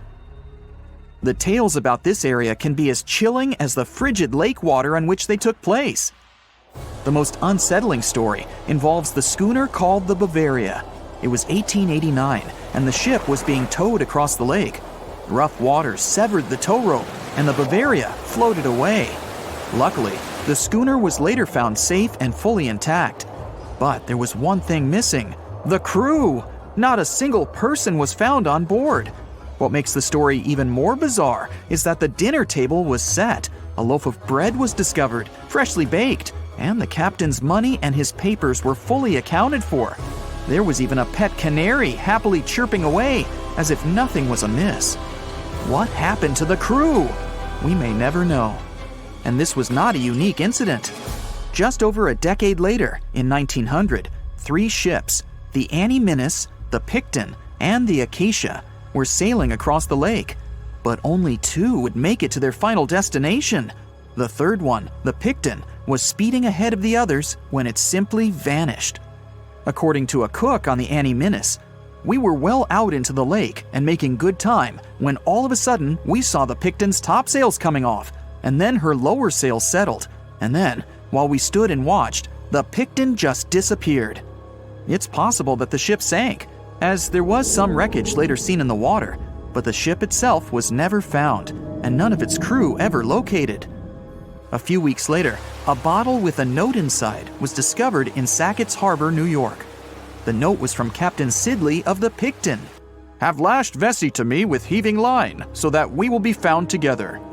Vesey was the captain's 12-year-old son. The note creates more questions than answers. If the witnesses were correct, the ship's disappearance was quite quick. When did Captain Sidley know he was in danger? Why not signal for help if he had any warning? And when did he have time to write a note, bottle it, and tie himself to his son? It truly is a mystery. And it was not just ships that ran afoul of the strange forces in the area. Planes also struggled to make it through in one piece. In 1975, Ron Scott flew out from the Picton Airport in his Cessna 172. As he entered the Marysburg vortex, his plane banked to the side. For several seconds, he was unable to right the plane, but once he did, the same force banked him to the other side. Again, he was stuck there for a few seconds, unable to control his plane. A skilled pilot, he had never experienced anything like it before. He was certainly luckier than Royal Canadian Air Force pilot Barry Allen Newman. Newman was at the same spot back in 1952, when he lost control of his jet and crashed into the lake. To this day, his body has not been found. In total, over 270 ships and at least 40 planes have met a tragic end in this area. And adding to the mystery, sometimes people report a series of bright lights or orbs, or a dark ship hovering in the sky. These are even harder to explain. Witnesses willing to report them are adamant they are true. Sid Wells said he watched a strange shape like a multifaceted diamond slowly spinning in the sky, and then it just disappeared. Others claim to have seen it too. Of course, the Marysburg vortex is just one of several places around the world known as vile vortices, a term coined by biologist and writer Ivan T. Sanderson. He discovered 12 other equally spaced areas on the surface of Earth where funny things happen. The best known of these, of course, is the dreaded Bermuda Triangle. Situated in the Atlantic Ocean between Bermuda, Florida, and Puerto Rico, it has been blamed for the disappearance of thousands of people. They went in, on boats or in planes, but they never came out. Even the explorer Christopher Columbus experienced the mystery of the Bermuda Triangle during his first voyage to America in 1492. He said the compasses pointed in the wrong direction, the sea levels seemed to change dramatically, and he even spotted strange lights in the sky. In 1918, the USS Cyclops, which was one of the US Navy's biggest fuel ships, disappeared there. Since the 309 crew members were declared lost at sea when the Cyclops vanished, it's seen as the largest loss of life in the history of the US Navy in a single incident. At the time, the weather was good. The one message sent that day from the ship indicated no issues or concerns, and a distress signal was never sent. A thorough naval investigation followed. Its conclusion? Many theories have been advanced, but none that satisfactorily accounts for the ship's disappearance. In other words, the investigators were stumped. There's also the Dragon's Triangle, located in the Pacific Ocean. The most disturbing story involves a group of Japanese vessels that disappeared in the 1950s. When researchers were sent to investigate what happened, they too disappeared. In each case, it's impossible to truly know what occurred, and it's easy to get caught up in stories of giant sea monsters lurking beneath the waves. Who doesn't like a good scare? And Sanderson was willing to accept the possibility of such stories being true. He believed the vile vortices that he studied could be explained by anything from a wrinkle in the space-time continuum to magnetic abnormalities to underwater people. Of course, Sanderson was not only a huge fan of strange places, he also wrote about strange creatures like Bigfoot and the Loch Ness Monster. His skills as an impartial scientist are questionable though. In 1948, he claimed that some three-toed footprints found at Clearwater Beach in Florida were proof of 15-foot-tall penguins, arguing that they were impossible to fake. In 1988, Tony Singerini revealed that he and his friend, attaching some cast-iron feet to his high-top sneakers, were behind the giant penguin hoax. So maybe Sanderson isn't the most reliable source after all. But there are also some very compelling and wholly natural explanations. Let's look specifically at the Marysburg vortex. It's entirely possible that ships like the Bavaria and the Picton were done in by a mix of bad luck and bad weather. Unsettled weather is certainly not uncommon on Lake Ontario, and flash storms on the open water can prove dangerous to the most skilled sailor. And even today, with advances in weather forecasting, we get it wrong all the time. Back then, there was no way to predict that a storm was just around the corner. And the weather was just one issue. Historian Mark Seguin said that the area was always known to be dangerous, as the lakebed quickly becomes shallow along the eastern shore. There are also small rocky islands and shoals scattered throughout the area, making sailing a risky venture, especially for larger vessels or those weighed down by heavy cargo. By the mid-20th century, modern weather forecasting and improved shipbuilding alleviated most of the hazards of the Great Lakes shipping, resulting in fewer losses. The last major shipwreck in any of the Great Lakes was that of the SS Edmund Fitzgerald, which sank off the coast of Lake Superior in 1975, with 29 crew members going down with it. It seems the vortex is no match for human progress. And as for lights or images in the sky, in most cases, it's the result of an interesting phenomenon called thermal or temperature inversion. When this happens, a layer of warm air becomes trapped under cold air. This can result in mirages or reflections. So, a light on the ground that is miles away can be reflected in the sky, giving the impression of a flying object. Other parts of the mystery may be solved with a little time. Lake Ontario's freshwater and frigid temperatures help preserve the ships and planes that came to rest there. As divers and researchers continue to explore the area, maybe we'll finally learn the fate of the Bavaria, the Picton, Captain Sidley, and his son. Its ruins lie somewhere in the darkness of the ocean depths, covered in seaweed, damaged by the ravages of time. The city of Atlantis allegedly existed 12,000 years ago. Then it sank, and over centuries, people have been passing stories about it. Many think it was just a regular island, but so many legends tell about a powerful empire. Atlantis supposedly was one of the wealthiest and most fascinating cities of its time. Your breath would have been taken away if you had stepped through its central gate. Amazing decorations and towering marble statues were all over the place. The rumor has it, the entire city is under the water now. Some people believe that it's on the seabed somewhere in the Bermuda Triangle. Some even claim that an underwater pyramid in the Atlantic is somehow responsible for all those planes, people, and boats that mysteriously disappear there, and no one can track them later. The story says that in the late 1960s, there was a group of treasure hunters that came across the ruins of an ancient city. It happened during one of their diving expeditions in the Bermuda region off the coast of Miami. They spoke about the intriguing remains of the city and mentioned a glass pyramid they also stumbled upon there. They claimed it was bigger than any other pyramid, even those discovered in Egypt. Of course, those were just stories. But unusual things do happen in that area. For example, volatile water currents or a strong vortex that occurs from time to time. The Bermuda Triangle is one of the best spots for researchers to explore. They go there to study minerals, the seabed, and the Gulf Stream. They study how the ocean influences weather. The geological structure of the planet's crust deep down under the ocean floor is especially interesting. The deepest point in the Atlantic Ocean lies in the Bermuda Triangle. Researchers have done a lot of studies and drilling there to find out what lies a couple of miles beneath the seabed in that area. There's an awesome variety of seabed landforms in the Bermuda Triangle. You can hardly see anything like that anywhere else on Earth, especially if you keep in mind that this is a relatively small ocean region. Look at this shelf with shallow banks. There are also plateaus, planes, and deep-sea trenches. If you believe the Bermuda Triangle is some sort of a trap, you're not wrong, considering its complex geological structure. There are a couple of groups of seamounts in the eastern and northern regions of the triangle. They're mostly unnamed. Some of them are up to 650 feet high. At such heights, they would be considered regular hills on the surface, but by ocean standards, these so-called underwater hills are like small mountains. They're either elliptical or round. You can see that if you take a look from above. There are more seamounts in the Pacific than in the Atlantic Ocean.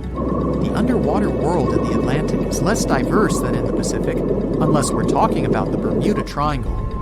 The limestone platform that forms the bottom of the triangle is nearly 3.7 miles deep, and this entire thick layer consists of the remains of small ancient creatures. In 2019, a big group of geologists published an article where they claimed that the triangle formed as a result of strong volcanic activity. For years, people believed there were ancient, long-extinct volcanoes that brought the Bermuda Islands from the sea bottom. So, one theory says the Bermuda Islands formed because there were disruptions in magma flows. Pieces of ancient plates that were already in the mantle went up to the surface, and then they mixed. That's how many volcanic islands in the oceans could form. Knowing this, science fiction writers let their imagination run wild. They told stories about scary creatures and mystical cities, or islands, hidden deep down beneath all those layers. All these mysterious stories encourage people to create their own theories. In the 15th century, a well-known man named Christopher Columbus was on what would later become one of the greatest and most important expeditions ever. He was one of the first people to tell stories about a mysterious region that was later called the Bermuda Triangle. This area was first known as the Somers Isles, named after British naval hero and privateer George Somers. But Spanish explorer Juan de Bermudez discovered the island in 1505, and that's when the area got the name it has today. So, Columbus mentioned some pretty strange sightings within the area, starting with a light similar to that of a candle moving up and down in the distance.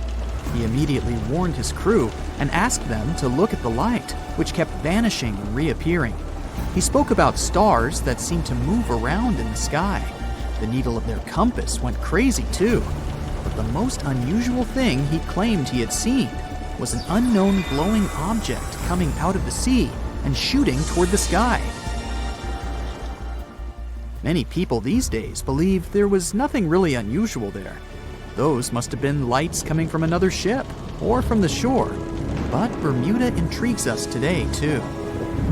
It's a roughly triangular area where ships disappear without any trace. Sometimes they show up later, but empty and with not a single person on board. But more often, no one ever finds their wrecks. And it's not just ships. Planes go missing too. The training sailing ship HMS Atalanta was one of the first cases in the string of mysteries of the Bermuda Triangle. The ship left a dockyard in Bermuda and headed in the direction of England back in 1880. It never reached the British Isles. It actually never even left the Bermuda region. It just went missing, and no one ever found any trace of it. Some said the ship disappeared because of a powerful storm they came across on their route. The crew members probably didn't have enough experience to handle such a situation. Back then, everyone wanted to know what had happened to the ship. How could it just disappear like that? It made headlines. People were coming up with all kinds of possible theories about what could have happened. The story continued with the coal carrier Cyclops. In 1918, it sailed off the island of Barbados, and after a couple of days, the situation repeated. The ship disappeared without a trace, along with more than 300 people on board.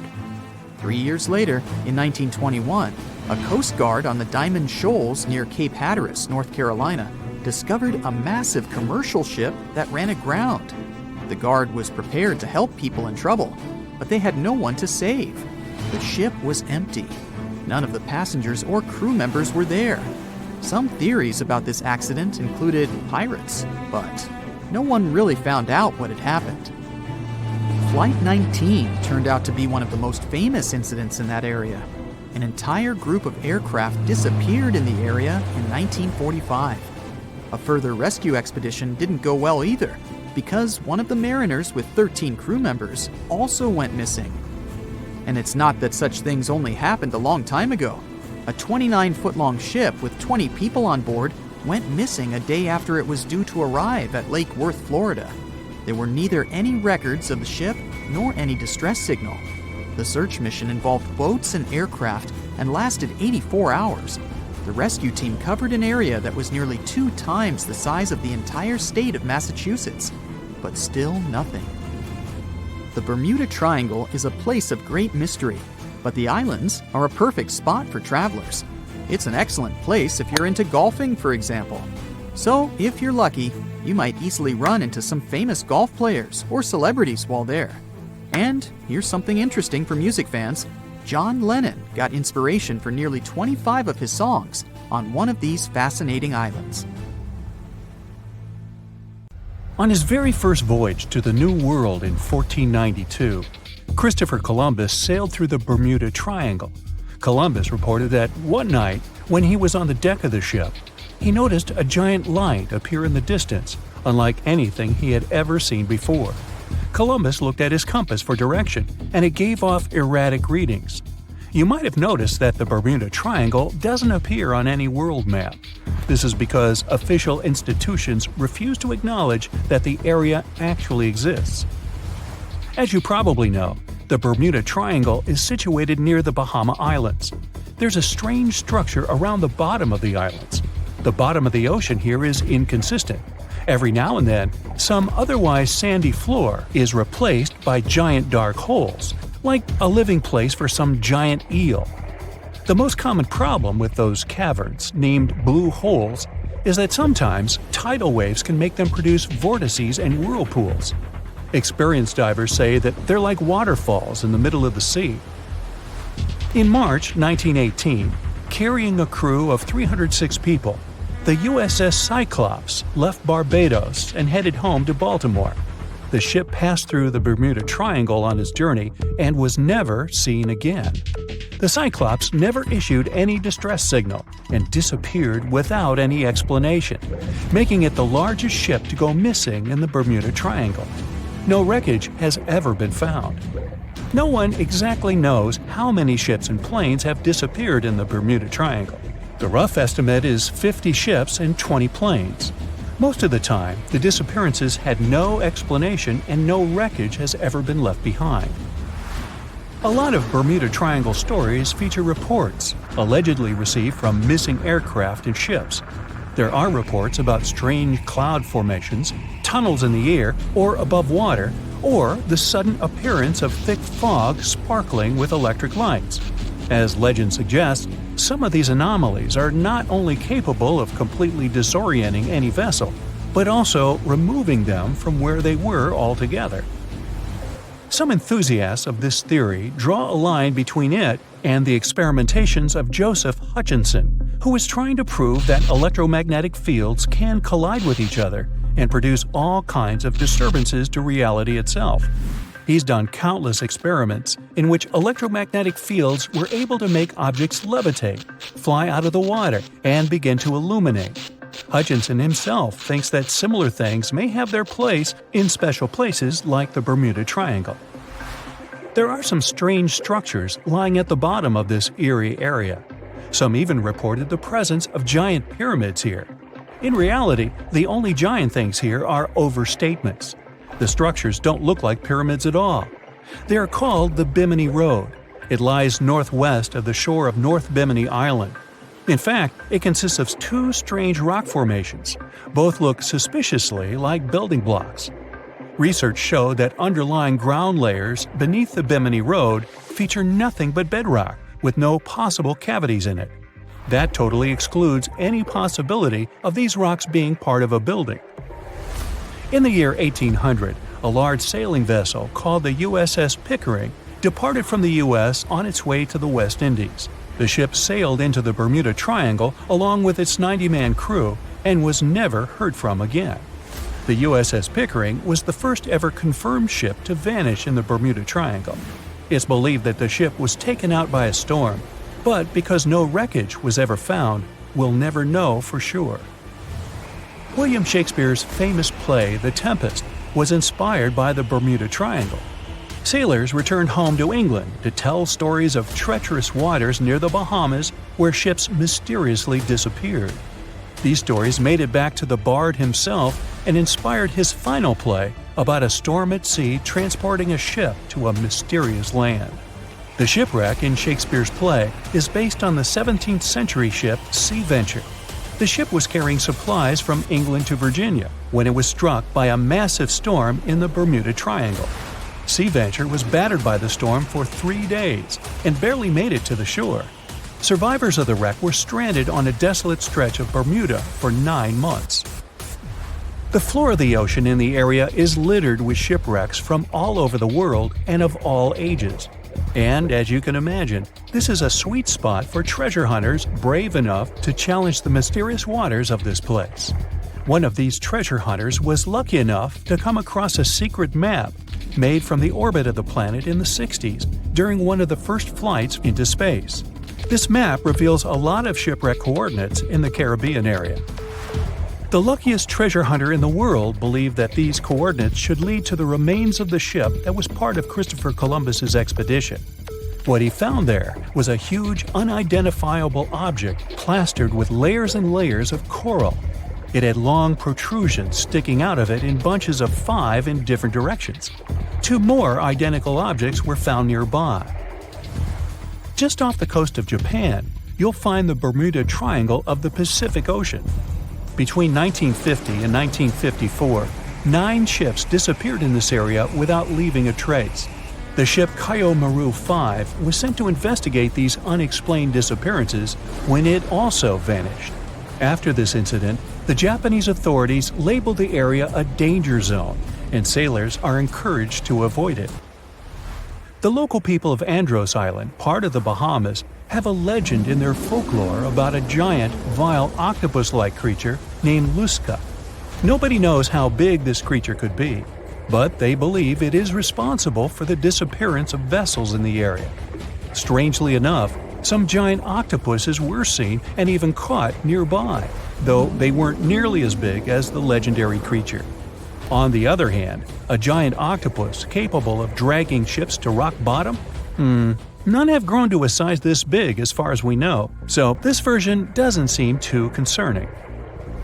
The Bermuda Triangle is one of the rare places on the planet where true north and the magnetic one are in the exact same direction. True north is the geographical north pole of our planet. Magnetic north directs to the North Magnetic Pole, which constantly wanders around the Earth. Sometimes these poles coincide, and the straight line that connects north and south is called the agonic line. If you fall into this line, your compass will behave strangely. It won't point exactly to the north.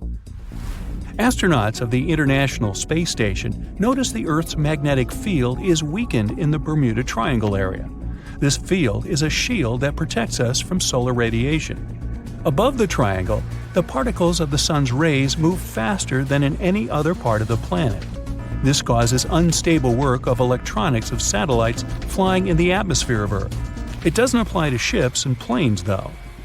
The Bermuda Triangle is one of the most heavily traveled shipping routes in the world. Some skeptics believe that this fact solves the Bermuda Triangle mystery. Statistically, the busier the area, the higher the frequency of accidents and disappearances. While this makes sense, it's not the frequency of disappearances that's responsible for the mystery of the Bermuda Triangle. It's the lack of explanation or wreckage found. A popular theory suggests that rogue waves are responsible for the many disappearances. Rogue waves are called extreme storm waves by scientists. They occur when different weather patterns take place at the same time and cause large, unexpected waves that reach up to 100 feet tall. Witnesses say that the waves look like giant walls of water. These waves could explain why ships go down fast and without leaving any trace. Alaska has its own triangle. Since the late 80s, 16,000 people have disappeared there. Eyewitnesses to the Bermuda Triangle anomaly talk about thick fog, lightning, balls of light, and hallucinations. In Alaska, everything's a bit more complicated. People, planes, ships, they just disappear without a trace. There's no one around to tell us what it felt like. In 1950, a plane took off from Anchorage, Alaska, headed for Great Falls in Montana. It was carrying 8 crew members and 36 passengers. 2 hours after the start of the flight, the captain radioed that everything was fine, and then silence. The 100-foot-long plane seemed to evaporate into thin air. 85 aircraft and around 7,000 people searched for the plane. No trace, not even a screw, bolt, nothing. That plane mystery made the Alaskan Triangle famous. If you look on a map, it's a wild and mostly unpopulated zone that passes near Anchorage, Barrow, and Juneau. Hey, I didn't know about the Alaskan Triangle. Juneau? Yeah, that must be an old joke. That's it for today. So hey, if you pacified your curiosity, then give the video a like and share it with your friends. Or if you want more, just click on these videos and stay on the bright side.